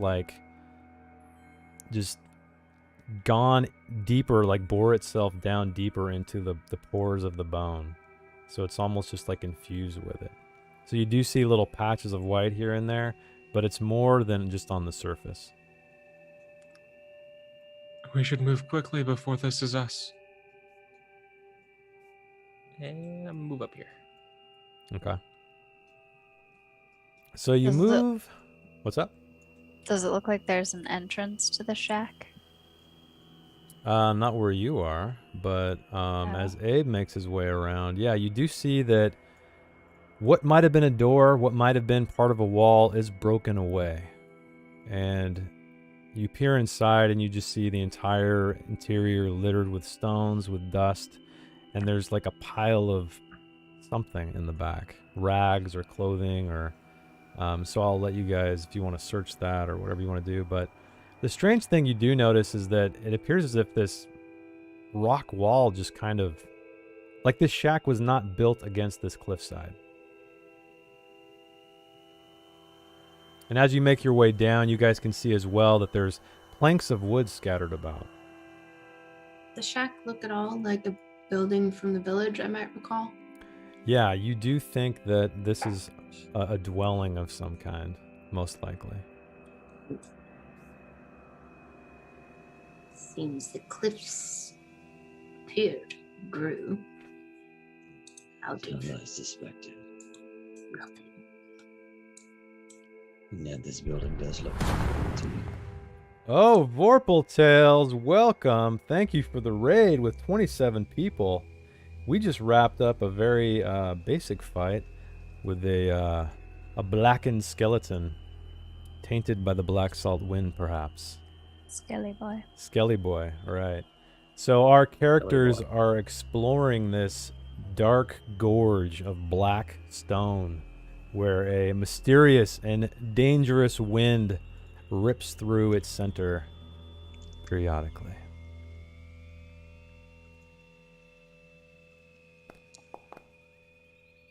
So what you guys like to do is you kind of stand. It looks like Nephel's inside, so Nephel, while you're in there, there's sort of these just piles of refuse, things you can probably look inside.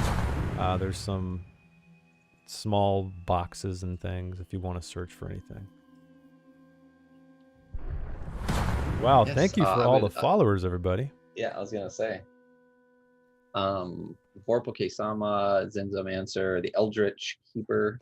Thank you. Yeah. Thank you guys. Yeah, I do want to search whatever this shack is. So why don't you roll me a D100? Just a D1.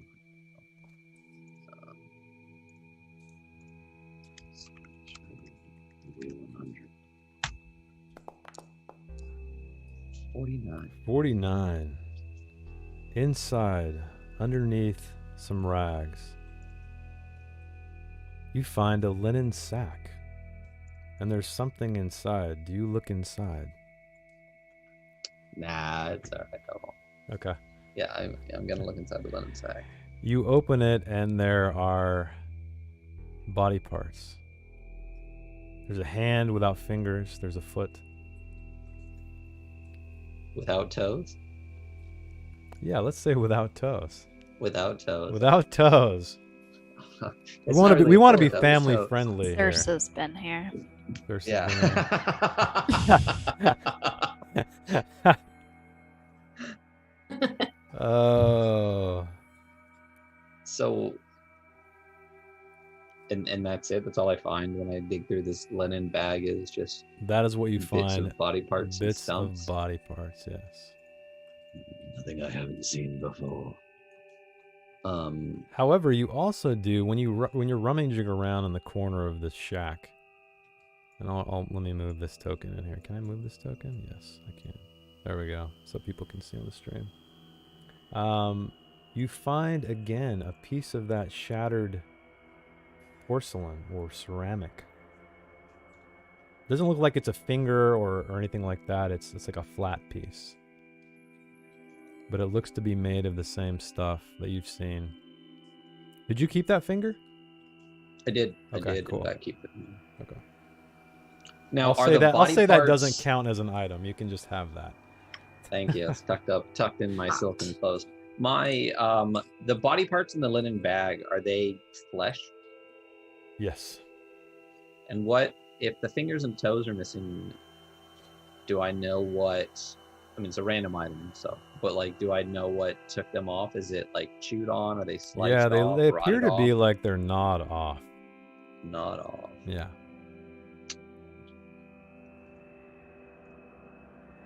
Full of maggots. Oh, full of maggots. I leave it. I'm gonna leave that. I'm gonna leave Yeah, that. it looks like it's been here a little while. Tasty. Grabs. But I will take the. If I inspect this porcelain piece a little bit more, it's just a flat piece. Is it the same texture on the inside and the outside? Is it? Yeah, this one doesn't seem to have any of the goo on it like you found in the forest. Seems to be clean, possibly from just the wind or just dried out or some other reason.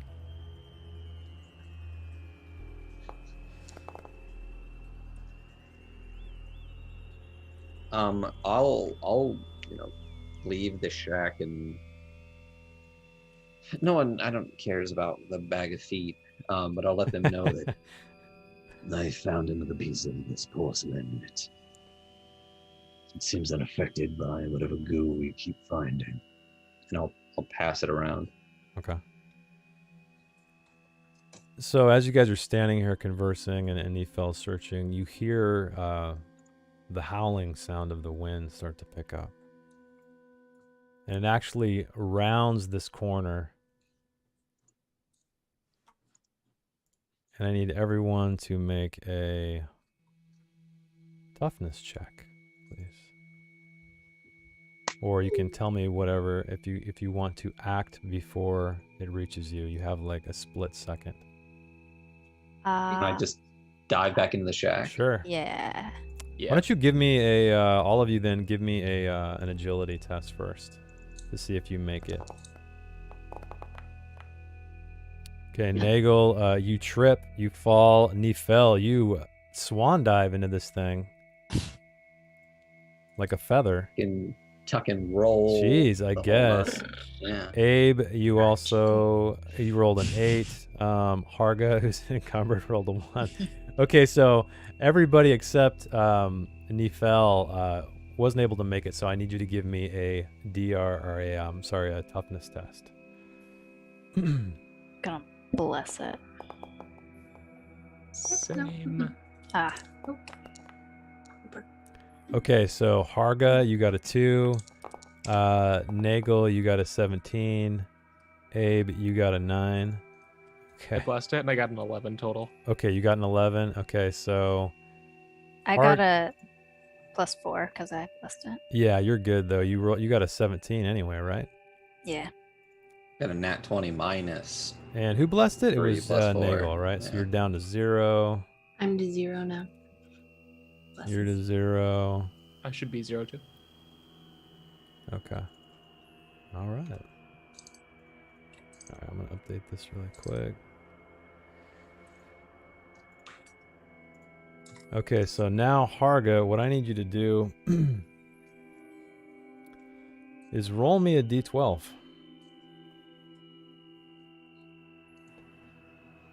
Roll me a d12 as this wind just slams against your face. Okay.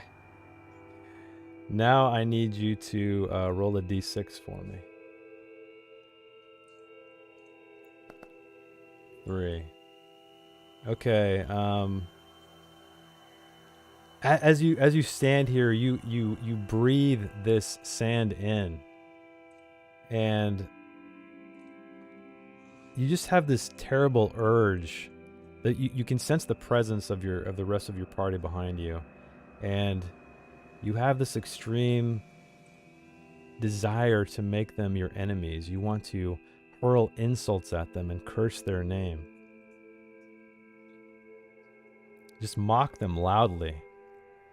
For some strange reason, as this sand fills your mind. You downtrodden idiots, what are you doing? You're less than salt.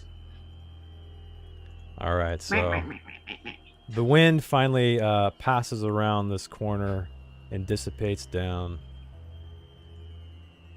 What would you guys like to do? Does this continue or just during sand time? So what can happen is basically a PC can try to talk you out of this behavior if they wish. Otherwise, it's going to last that way. So anyone you encounter, essentially, you're trying to make them an enemy by mocking them, cursing at them, doing whatever is in your power to make them hate you. Okay. So if anyone gets tired of it and they would like to try to talk her out of it, it's going to require a DR16 presence test. I'm gonna say it doesn't feel that abnormal in our current party makeup to begin with. Yeah, I know, so right? I'm all right with it for now. I guess we'll see if she starts hitting some buttons. Yeah, we'll see. And this is for anyone, Harga, not just your party members. So anyone you encounter, you just have a deep desire to make them hate you. Weird, but cool. Okay. So as you guys stand here, the wind dies down. You see that the gorge kind of splits, forks again. There's a twisting passage heading north and one heading to the west. And actually, Abe, you can see it from here, Harga as well, as you make your way forward. Right here appears to be a makeshift door of some kind. It's very tall, you can't see over it, however there is no roof. It's made of just plates of iron. And by some strange method of craftsmanship, it is stuck into, it's wedged into this cliffside. So it appears to be working like a normal door would. I was gonna stomp over Okay. and try to wrench open the door. Okay, you try to open it and it is locked. Bam, bam, bam, bam, bam. Open the door, you imbecile. Okay. So you do that, and after a moment, you hear footsteps on the other side because, as I said, there is no roof, there is no wall on the top. Who's there? Who? Mother. Come to save me. Open the door. Oh, I need to get more Arnold. Yeah, I need to get a little more Arnold. Of course, of course. There we go. All right, so you hear a click and the door unlocks. Rust it open. Nope. So you open the door, and before you is standing a here, I'll just show you. How can I know there's a show stream. There we go. So you see this man, he's wearing it appears to be a blacksmith's apron. And he's completely bald, as you see here. He's also covered in this black sand that appears to be staining everyone's flesh. However, he is a little bit, despite this picture I found, he is a little bit emaciated. So he's thin. A lot of his muscle mass has deteriorated. But he's standing before you, kind of wild-eyed actually, and he's just kind of looking around, and his attention sort of just diverts to the wall, and he starts looking at the wall, inspecting it, as if you're not even standing there any longer. And he eventually makes his way back, tracing his finger along the wall, muttering something to himself. He starts laughing maniacally. And as you enter this passage, you see that it does come to an end. There's the glow of a small campfire. It's just smoldering. And in the back is a bed of hay, the blanket, and a pillow. She's gonna follow in all grumpy like, and him not acknowledging her, she's just going to smack him across the face. Ah! Now! Mother! Why? Father! Why you hit me? You No. imbecile. Hit me. Bit me. You bit me. You bite me. Now! And then what he does is he actually runs. He hops over the smoldering campfire, dives under his blanket in a puff of hay, and burrows underneath it. No more, mother. Aga, what are you doing? This idiot somehow lives while we get pummeled by the sand. It's ridiculous. She's gonna go further forward and start digging through whatever's in the area. Okay, so he I doesn't. agree with her. So I mean, Harkai just turned into Nefel 2.0. Okay. All right. So you kind of search around his bedding, and you do find a tattered book. It's almost like a journal. It's very thin, though. Not many pages inside. Open it and start reading it out loud derisively. No, I made them sorry, for I was you. on. Oh, what's up? So we have a bless for Nagel, a bless for Abe, and a bless for Harga. Oh, damn. Okay. Thank you. One from Drow and two from Alan Man. Thanks, Alan Man. Thank you. So one for Nagel, one for Abe, And one for Harga. all right.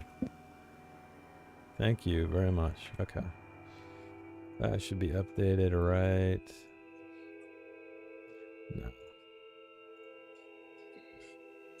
Okay, so you look through this journal and you see a lot of plans for metalworking. So there's armor, there's horseshoes, there's all kinds of strange things. It appears he was trying to invent some things. But one thing that does catch your eye is at the very back, and it seems to be the newest drawing. And it looks to be a cloak. Like a cloak of almost chain link, but something much finer. And it looks strange. There's like scribbles around it. You can't quite make out, what he was writing down. But you do see some imagery of kind of like motion lines and scribbles that appear to be wind. What is this? You think you could do this? A brute like you. There's no way you managed to pull this off. Just look at you. Yeah, I'm not stupid, mother. Yeah, mother, father. And he's still under that blanket, cowering. He's kind of beating his fists on the ground. He's clearly not in his right mind right now. Come out here. And I kick it. You're gonna do what? I'm like kick like where his thigh is. Just like kick it. Come out here. Okay, so you kick him and he stills and he just stands up and the blanket just kind of spills over his shoulders and the expression on his face is quite different. Hey, guess what? Enemy now. When did you get in here? Who are you? Are you really this dim-witted? You just let me in, you idiot. Where did you come from? I've Out never seen you there. before. Did the mad priest send you? I will kill you. And he kind of puts his hand over his back, and you see now that his head's out of the way. He has kind of like a hammer, or actually you just see like a hilt. Presumably it's a hammer of some kind. No, the mad priest did not send us. He is, he is our enemy as well. My village is gone. This fucking wind. This fucking Yes, cliffs. What is this wind? Ever since Silas disappeared, it came. It took us. It brought death. It brought hunger. God, can't you feel it? And he kind of grips his stomach and he's doubled over. I'm so hungry. So is that, I mean, we know that when we eat, we're not fully satiated. Do we feel like, do I feel like this is what he's talking about? Yeah, exactly. You do feel like when you do eat, you do feel something that is just enough to get you by, just enough to have you sleep through the night. But it's just always eating at you. Pun, I guess. Yes, I do know what you speak of. No matter how much I eat, I can never get full. How crazy are you to come here? There is only death. Why are you still here, boy? I can't escape because of the wind. We walked right in. Why can't you walk right out? Impossible. You walked in? How else could we have come here? And while you say this, he kind of pushes past you. And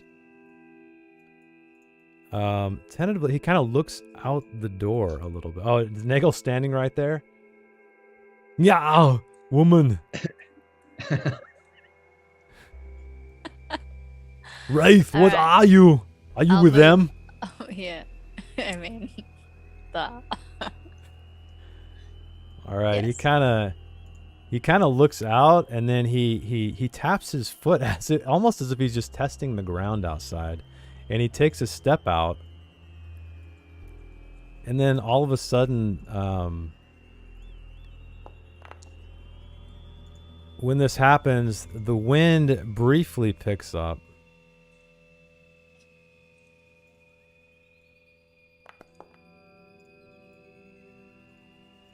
And you see Nagel.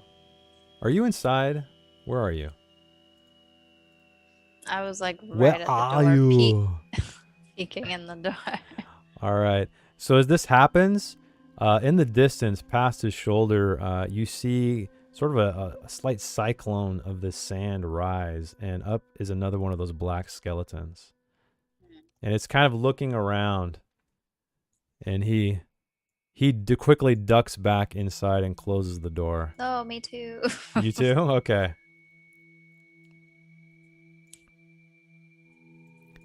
I told you. The dead rise. You cannot escape. We are all going to die here. And he What kind did of... you see out there, boy? The dead rising. Again and again. My friends, my family. And he creeps back to the back of the tunnel and just kind of sits down, wraps his arms around his knees and pulls them to his chest. Just seemingly defeated. Oh, I gotta get my GM token in there. Sorry, chat. How long have you been in here? He kind of looks up as if he's thinking. I don't know. Time is meaningless.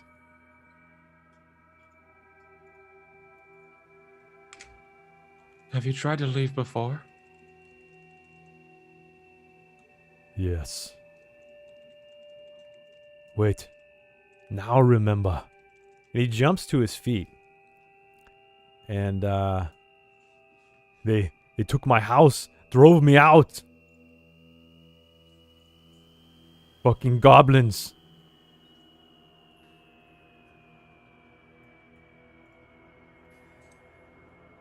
You said goblins? Yes.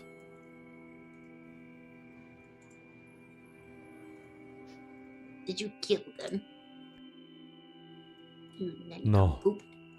Time. Oh no. How many days?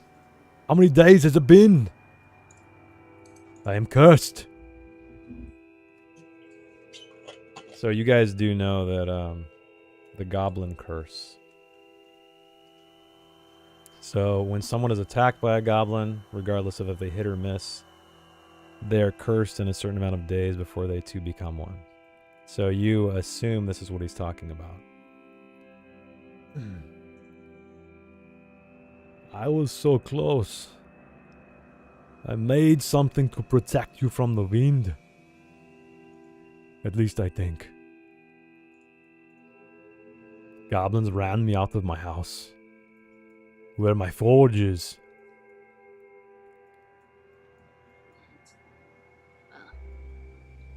And the goblins, they came with the wind.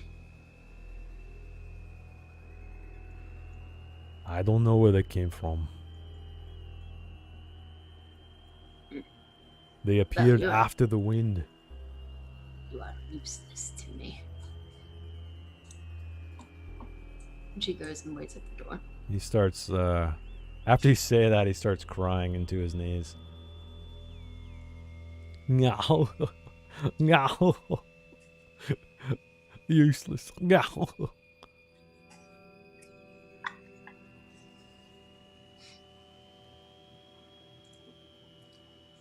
So what are we going to do with this?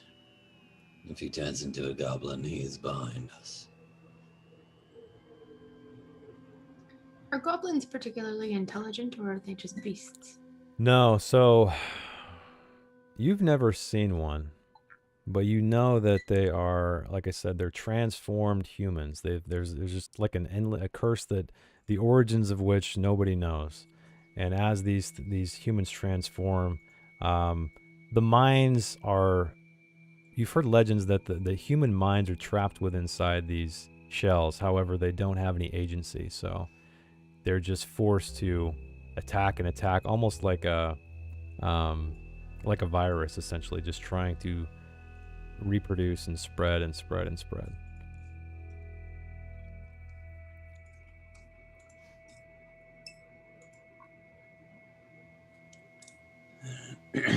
I kind of want to tuck back towards the door, so we're like speaking kind of quietly away from Sad Arnold. And All right. I believe we have one of two options. Take him with us. Maybe he kills the goblin, or we kill him now, so he is not behind us. What say you?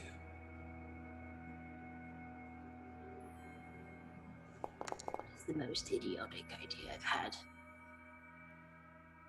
Heard, not had. He doesn't pose a threat to us now.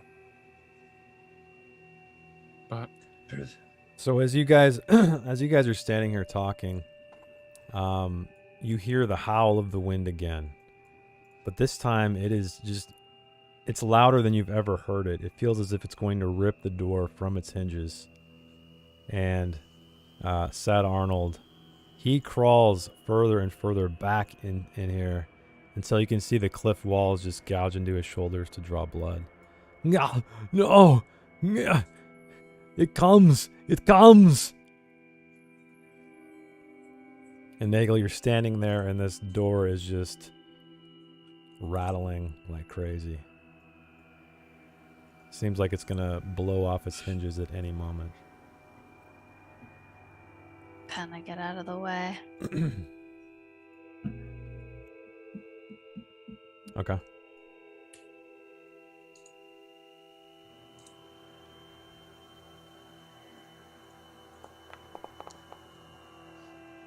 Okay, as you move out of the way, indeed, this door does blow off its hinges, blows open.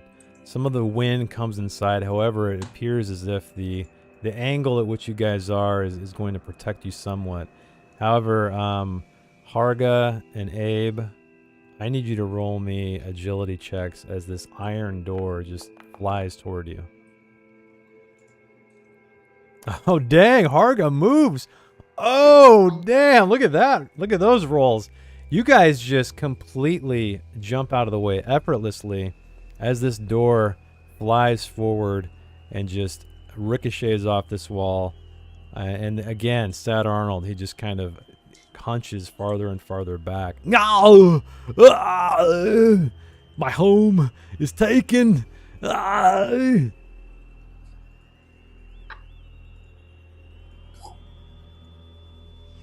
Yeah, so the Whether door he is will open turn into now. a- And Whether as he you, turns into a goblin or not, I would not mind killing this man.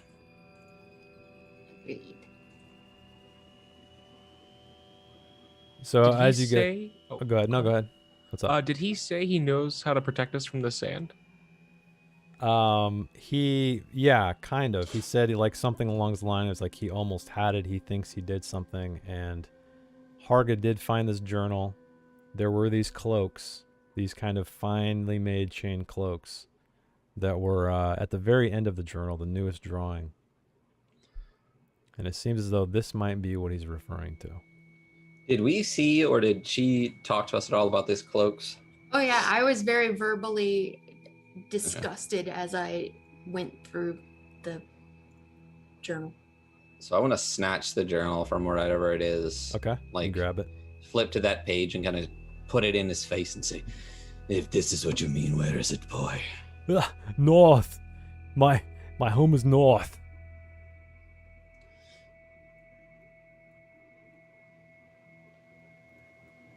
Will Be you wary leave of the this cave, goblins.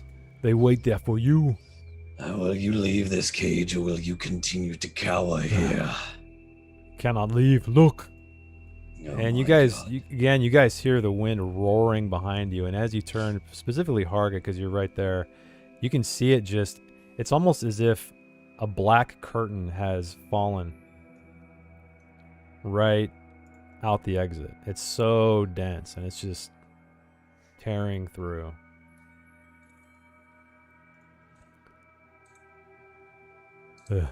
No time. I'm going to rot here. Going to become one of them. I can feel it. My mind is not my own. And as he says that, part of the wind blows in. Not so much of the sand. It's kind of kicking up against the where the door was. But this enough to snuff this fire completely. But there's enough daylight coming from above that you guys can still see. Yeah. It always takes the light. Always. And his eyes roll back up in his head, and he starts cackling maniacally. And he's looking at the wall again, tracing his finger. Seemingly meaningless actions. Now. Now. Try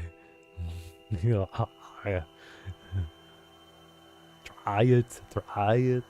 You like it? And he's just kind of like muttering crazy. And his back to you now, you can see, in fact, he does have a large hammer strapped there. But another thing you also do notice is his spine looks like it's stretching through the skin a little bit more than a normal human, and you believe it is more so than just the fact that he has lost a lot of body fat from starvation. and he's looking away from us. Yeah, he's looking here. You know what? Let's do this. Well, I don't know which way would he look. I guess he's looking at this wall, right here. If Abe is next to me, Yeah. I'm gonna look back over my shoulder at the ladies. I'm gonna bump him with my arm, and I'm gonna begin to draw my short sword. I'm gonna pull that noose out. Okay. I'm gonna take out my crossbow. Okay, you guys all arm yourselves as Sad Arnold is tracing his fingers on the wall, his vertebrae standing out like needles. When I see the noose come out from Abe, I get my sword fully drawn. I look to him and I just kind of give him the nod and stand ready to move behind him. Okay. Good boy. All right, so I'm gonna lunge behind him and try to get it around his neck. Okay. He's not putting up any he doesn't see you coming, he doesn't pay attention as you move over, so you successfully get it around his neck without a roll. As he moves, I want to move in behind him, and if he's got him like that, I want to just slash at his neck. Now you may sleep. Okay, why don't you roll me an attack roll? And are you just attacking with your sword? Or what are you doing? Or what do you got, actually? Yeah, I mean, that's all I got. Okay. Do I get any type of bonuses or anything Yeah, for him yeah, being yeah. noosed and... Yeah, go and all ahead of and that? well, actually, what is your roll? What does it ask? Does it ask you a DR or no? Attack DR and then target armor. Oh, it does? Okay. So his armor is D2. I will give you a it's just going to be a DR8 to hit him. Cuz he's just like Abe's got him. He's sort of realizing what's happening to him. He's kind of dumbfounded. I'll go ahead and bless this one too, because I want to just mark this fool. Oh, shit. What? Only 2? I rolled a 2 on the bless. Yeah, but you got a crit. Yeah. So you got crit times 2 damage, target art. So his armor is mashed. So you cut deeply, but it's only 2 damage then. Okay. So you cut into his neck, the thickest part of him that you see. And he kind of is flung back against the wall. Oh, I see. You can omen to do max damage. I have 1 omen. Yeah, I can't believe you crit and then... So it's only a D4 to hit. It's only a D4 to hit. I rolled a 2, which doubles to a 4. And he rolled a 2 on his armor soak. So if he's got light armor, he's completely armorless now. Basically, his armor is shattered, and I did 2 damage. So even if I did, yeah. What are you gonna do? Can I try a crossbow? Yeah, go for it. Actually, it appears as if you guys are getting into combat, so I am going to add you to combat. And Andy dropped me an omen. Oh no! What? I will. Okay, you can use an omen. Yeah. You're gonna use an omen to negate it. Okay, so Andy got Nephel an omen. Yeah. And then what else we got? You're using an omen, right, Jess? Yeah. To neutralize that crit. I need to keep my one and only weapon. There's femurs all over. Yeah, there's femurs everywhere. Right. You can always use your fist. Yeah, okay, so Nephel, you're at 2. Jess is at 1. Okay, I gotta change the music here. All right, I'm gonna add. You guys are in combat. A crossbow does a D8. Yeah. Yeah. I need something better than a short sword. Jeez. All right. So why does 3 it? damage. Let's see here. I need to do the. Who goes first? Oh, the enemies begin. So he's going to. So everybody, roll me initiative, please. Did you get that 3 damage? Abe, from Nagel. reroll? Oh, sorry. What happened? She used omen to reroll and got 3 damage. Oh, okay.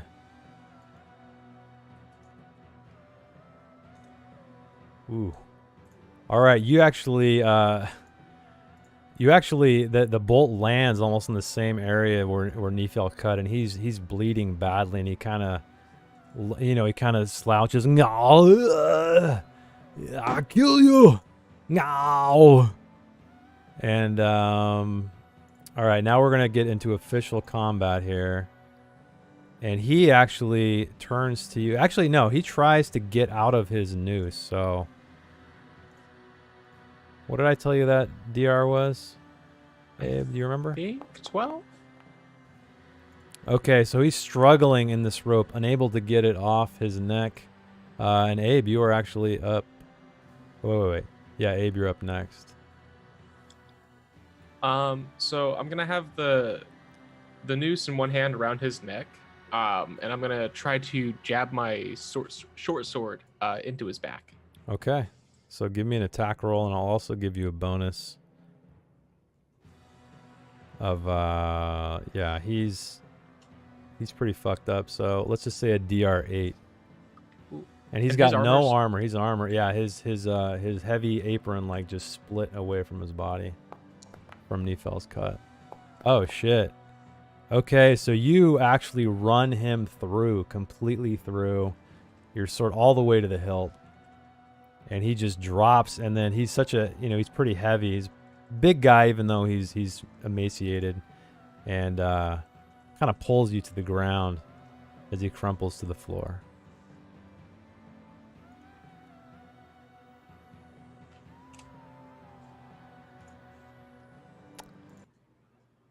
All right, what would you guys like to do as he lies dead? And actually, the wind has died down somewhat.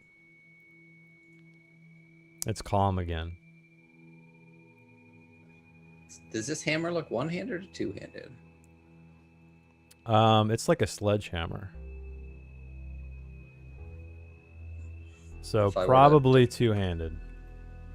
You imagine. And what weapon does Abe use? Abe? I've got the short sword and noose combo going right now. Oh, so we both have short swords, so this isn't...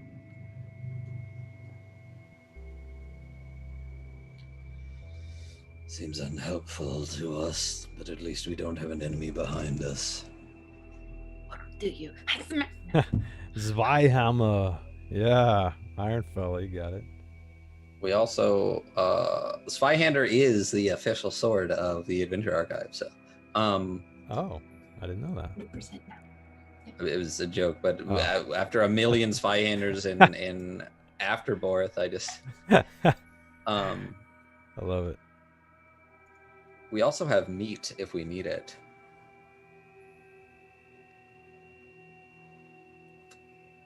Just saying. Meat?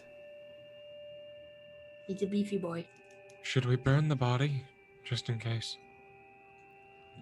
Do we know anything about goblins and body So burning? what you've heard, legends have it that once the goblin is killed, the curse is lifted. So you don't even, and presumably once someone is dead, they're not going to come back to life as a goblin. So they're not zombie goblins. Correct. Aren't frequent. Yeah, correct. Gotcha. Yeah, R.I.P. Sad Arnold. Argus starts digging through his bed area. Okay. That's all you find is just the notebook. There's really nothing else there. There's some bones, animal bones. Maybe he was, gnawing on to keep himself alive. But that's it. A blanket? Yeah, you can take the blanket if you want. He's got a blanket and sort of a shitty hay-filled pillow. No, I'll just take the blanket. Okay.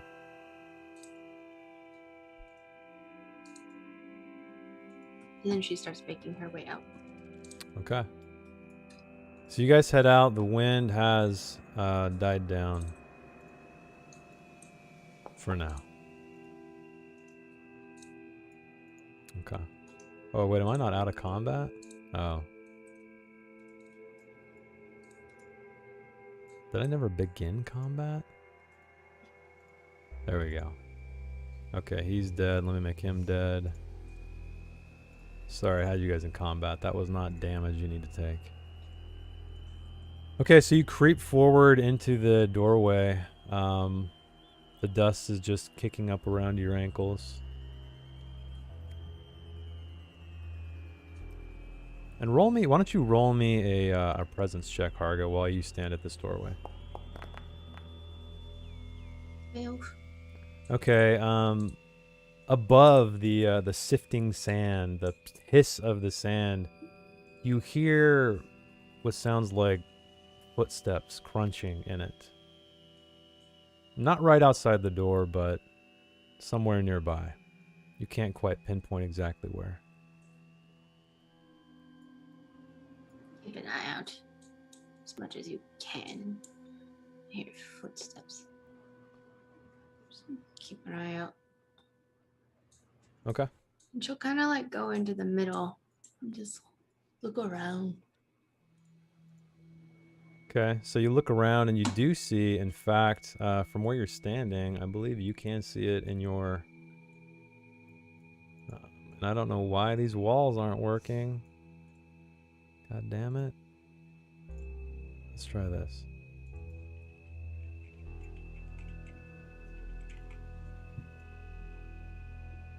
Sorry, quick fix.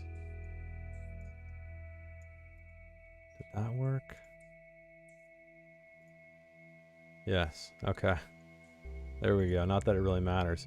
But as you step out, you do see up to the north, not far off, maybe 100 feet or so, is a wall of a shack. And scattered about its base are these planks, skeletons, more of what you've seen in the past since you've been here. And as you guys again make your way out, all of you, as you get farther outside of this cave, you do hear that crunching sound. Oh man, look at that! I was pretty close, almost 100 feet. But again, these black walls are rising very high to either side of you. Can't quite see anything very far ahead. No. And you can go back the way you came to the east, or as I said, you do see a shack up away by this massive rock. The man said that his house to the north was in goblin territory. Do we want to check back east or continue on? What kind of idiot goes towards goblins? She starts walking the opposite direction. Okay. As you round this corner, why don't you roll me a presence check? Non-optimal character decisions. Okay. So you do see, just as you peek around the corner, and go ahead and move a little bit forward, and I think you should be able to see it. Yep. You see another one of these blackened skeletons, but it's kind of it's trudging forward. It doesn't seem to see you, and it's heading this way. Nope. Nope. So you're gonna keep heading south then, past the other shack? Okay. What is she doing? Yeah, she's just kind of like going out on her own, unless you guys want to say anything. Still trying to figure out what enemies means. But what? Enemies means. Enemies? Not necessarily looking to work with you, although you are useful, I guess. Oh, that's right. Yeah, you hate everybody. You want to Yeah. make them. Oh, this is your tactic to run away, to make them hate you. I am now getting annoyed by this, and I would like to catch up to Talk her her out of it. waddling away from me and grab her shoulder and spin her around. Okay. What is wrong with you, woman? As you turn me around, I smack you across the face. I smack the shit out of her. No hesitation. Just Okay. Okay. Are you doing this to intend to inflict damage, or is it just kind of like a get the fuck out of my? You slap me, I'm gonna slap you back.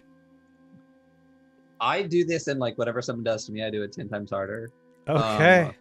So if she gave me a backhanded little whip, I'm full arm in it. So I'm not not much. Well, just tell me if you're trying to inflict damage or not, and then we'll. No, just, not okay. really. It's Okay. more of like a clearly she's all fucked up right now. Bitch, you Alright. crossed the line.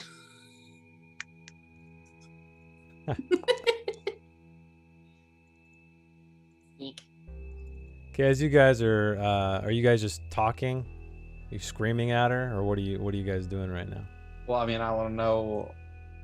So I successfully just slap her. Do Yeah, I you need to roll slap. like a presence check or something? Is this my attempt to Oh, you knock want to her out of attempt? Is that what you want to do? senses or Slap her something? out of it, literally Yeah. slap her out of it. So yeah, it's going to be a presence DR16. DR16. I'll go ahead and She is very bless this. convinced to be. Okay, go ahead and bless it. All right, so let's see what my bless roll. Oh, I'm in combat. All right. Start with the bless. That's a 2. Okay. And then my presence check. Fuck. Ooh. 12. What? I'm Right. gonna use an omen to reduce the DR by 4 and succeed. Okay. You do succeed. And I will remove an omen. You're down to 1. Okay. Yeah, so I slap the shit out of her. How dare you put your hands on me? So as this happens, like on the instant of your slap and her just kind of her awareness coming back, her old Harga self, you see her face melt into it. Behind Abe, you see this just, again, it's like this massive curtain of blackness just ripping around the corner, coming straight for you. So I'm going to give you guys a second. You guys are going to run. Okay, so anyone who's trying to run and take cover in the shack, is there anything that anyone else wants to do? Oh, I need to take a bless off you too, right? Fuck. Did you bless it again? What are you doing? Yes, I did, and I got a total of 4. So you're down to 1 bless then. Okay. So I'm gonna omen that and just re-roll that. Okay. And get.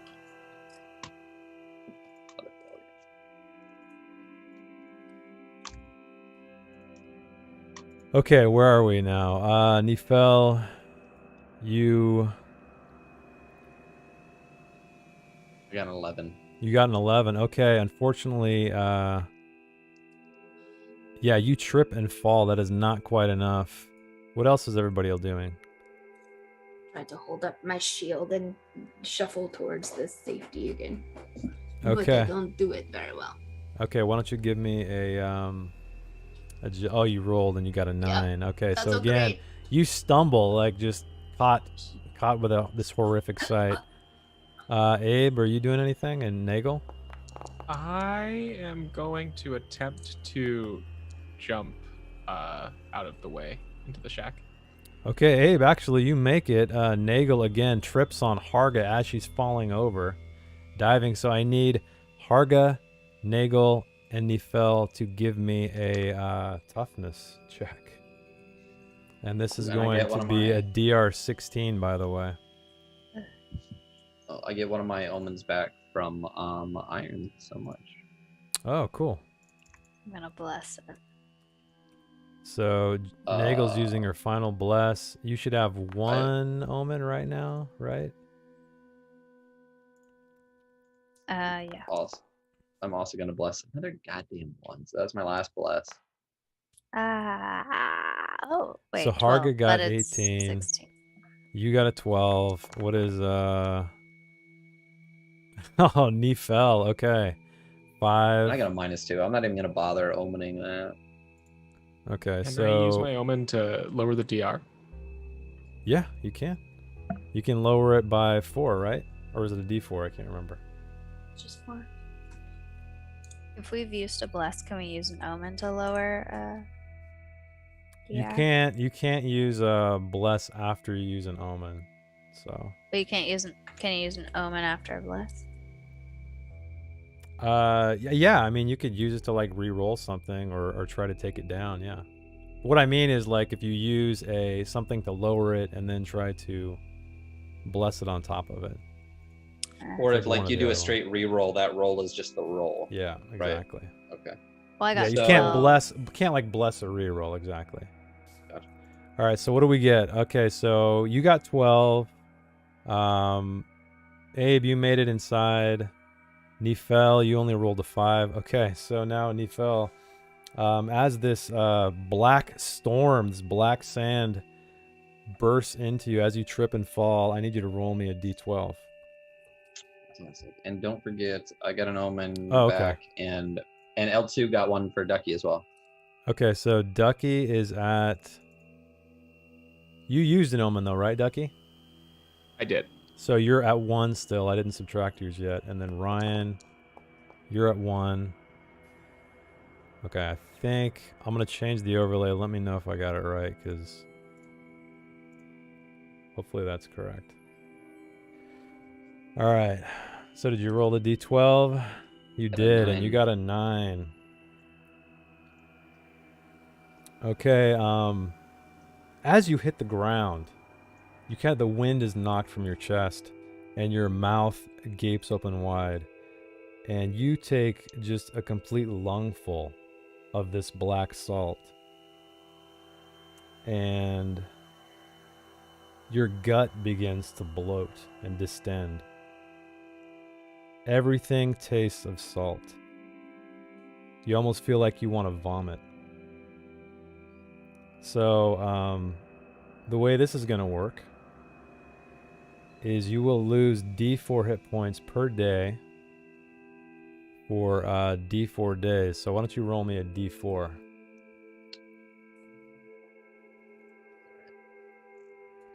Andy also gave me a bless, but I used my final one and I'm at 1, so it's good. Looks like he's going to top everybody up with 1, and gave 1 to Nagel, 1 to Harga as well. All right, 1d4. Let's get a 1. 2. Okay, so you immediately take 2 points of damage. And then why don't you roll me a d4 and let's see how many days this bloat lasts. And I've rolled so many 1s lately, you know this is going to be a 4. Just calling it fucking now. Oh, shit. 4 days. Okay, so you lose 2 hit points now. As you vomit this stuff out and it just burns in your throat. And then all the vomit just kind of dribbles onto the ground and you still just taste that salt. You do not taste vomit whatsoever. And you guys all witness this. Good times. Yes. All right, so as far as chat is going crazy right now. Oh, and we got yeah. Let me know what I missed. Yeah. Everyone got a bless. Everyone got 1. And mine is, I should still be at 1, so you don't need to update that. And So, Jax came in with another one for Abe. So I just need to add 1 to Abe or add 1 to everybody else? Because I did add 1. Did you get all the other ones that Andy did already? I believe so, yeah. I got 1 for Jess. And then Janelle's up to 2. I think that's correct, so, okay. And then Ducky had 1 as well. And yeah, I just gave Ducky 1. So he gets another one from Jax. So he should be at 2, right? Or 3? Yeah. 2? 2. All right. Okay, I think we're good. All right. All right, finally Wonderful. this wind dies down. And Nephel is just like on his hands and knees vomiting again and again. It's just vomit mixed with this black salt until he just dry the only one that heaves. failed this time? Yeah. Everybody else, I think Abe made it inside, so he didn't have to actually roll a toughness check. And then both of you, Harga passed, right? Oh. Yeah, Harga DR... passed. It was 16. Oh, yeah, I got 12. Yeah. Oh, but then Abe lowered it to 14, right? Or to 12. He did? Yeah. Yeah, so you're fine. Oh, So Nagel dang. and Harga are Thank fine. you. Yeah, you guys are both fine. Wonderful. All right, and I need to roll. Let's see.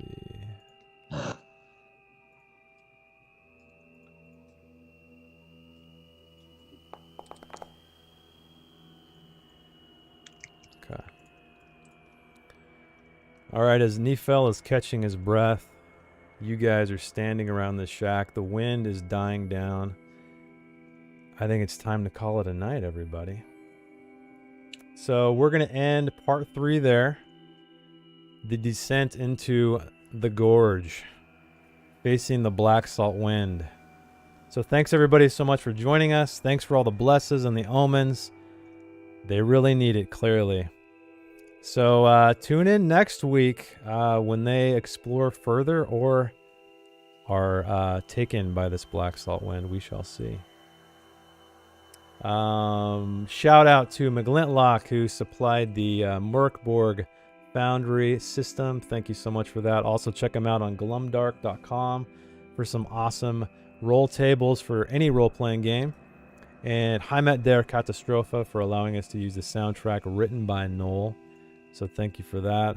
Also, Source of Victory has a book coming out tomorrow. It is a choose your own adventure book called, I got it right here, I always forget, Tomb of the Everstar Sisterhood. So go check that out. It's got some awesome illustrations, and we all know it's going to be an awesome game. So what else I think that's it. I think we just need to look for a raid. Oh, and raiders, it looks like a lot of you guys stuck around, so thank you for sticking around. We'll be back next Thursday for part 4 of Gorge. So tune back in for that. I think we're doing Theros on Monday, Dark Kingdoms on Wednesday. So it should be a full week of gaming for us, three nights next week.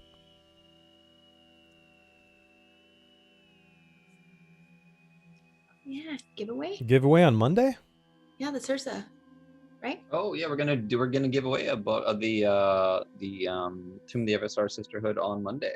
Oh, cool, awesome. Well, yeah, tune in to Theros on Monday for a chance to win the book by Sursa.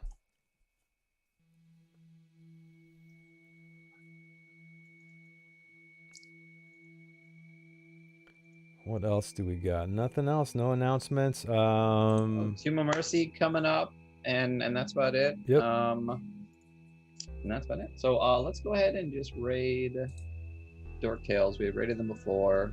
They are at the top, and they're drinking alcohol, and that's good enough for me. So cool. All right, everybody, stick around for the raid. Thanks again for joining us, and we will see you at Mork Borg next Thursday. Have a great night.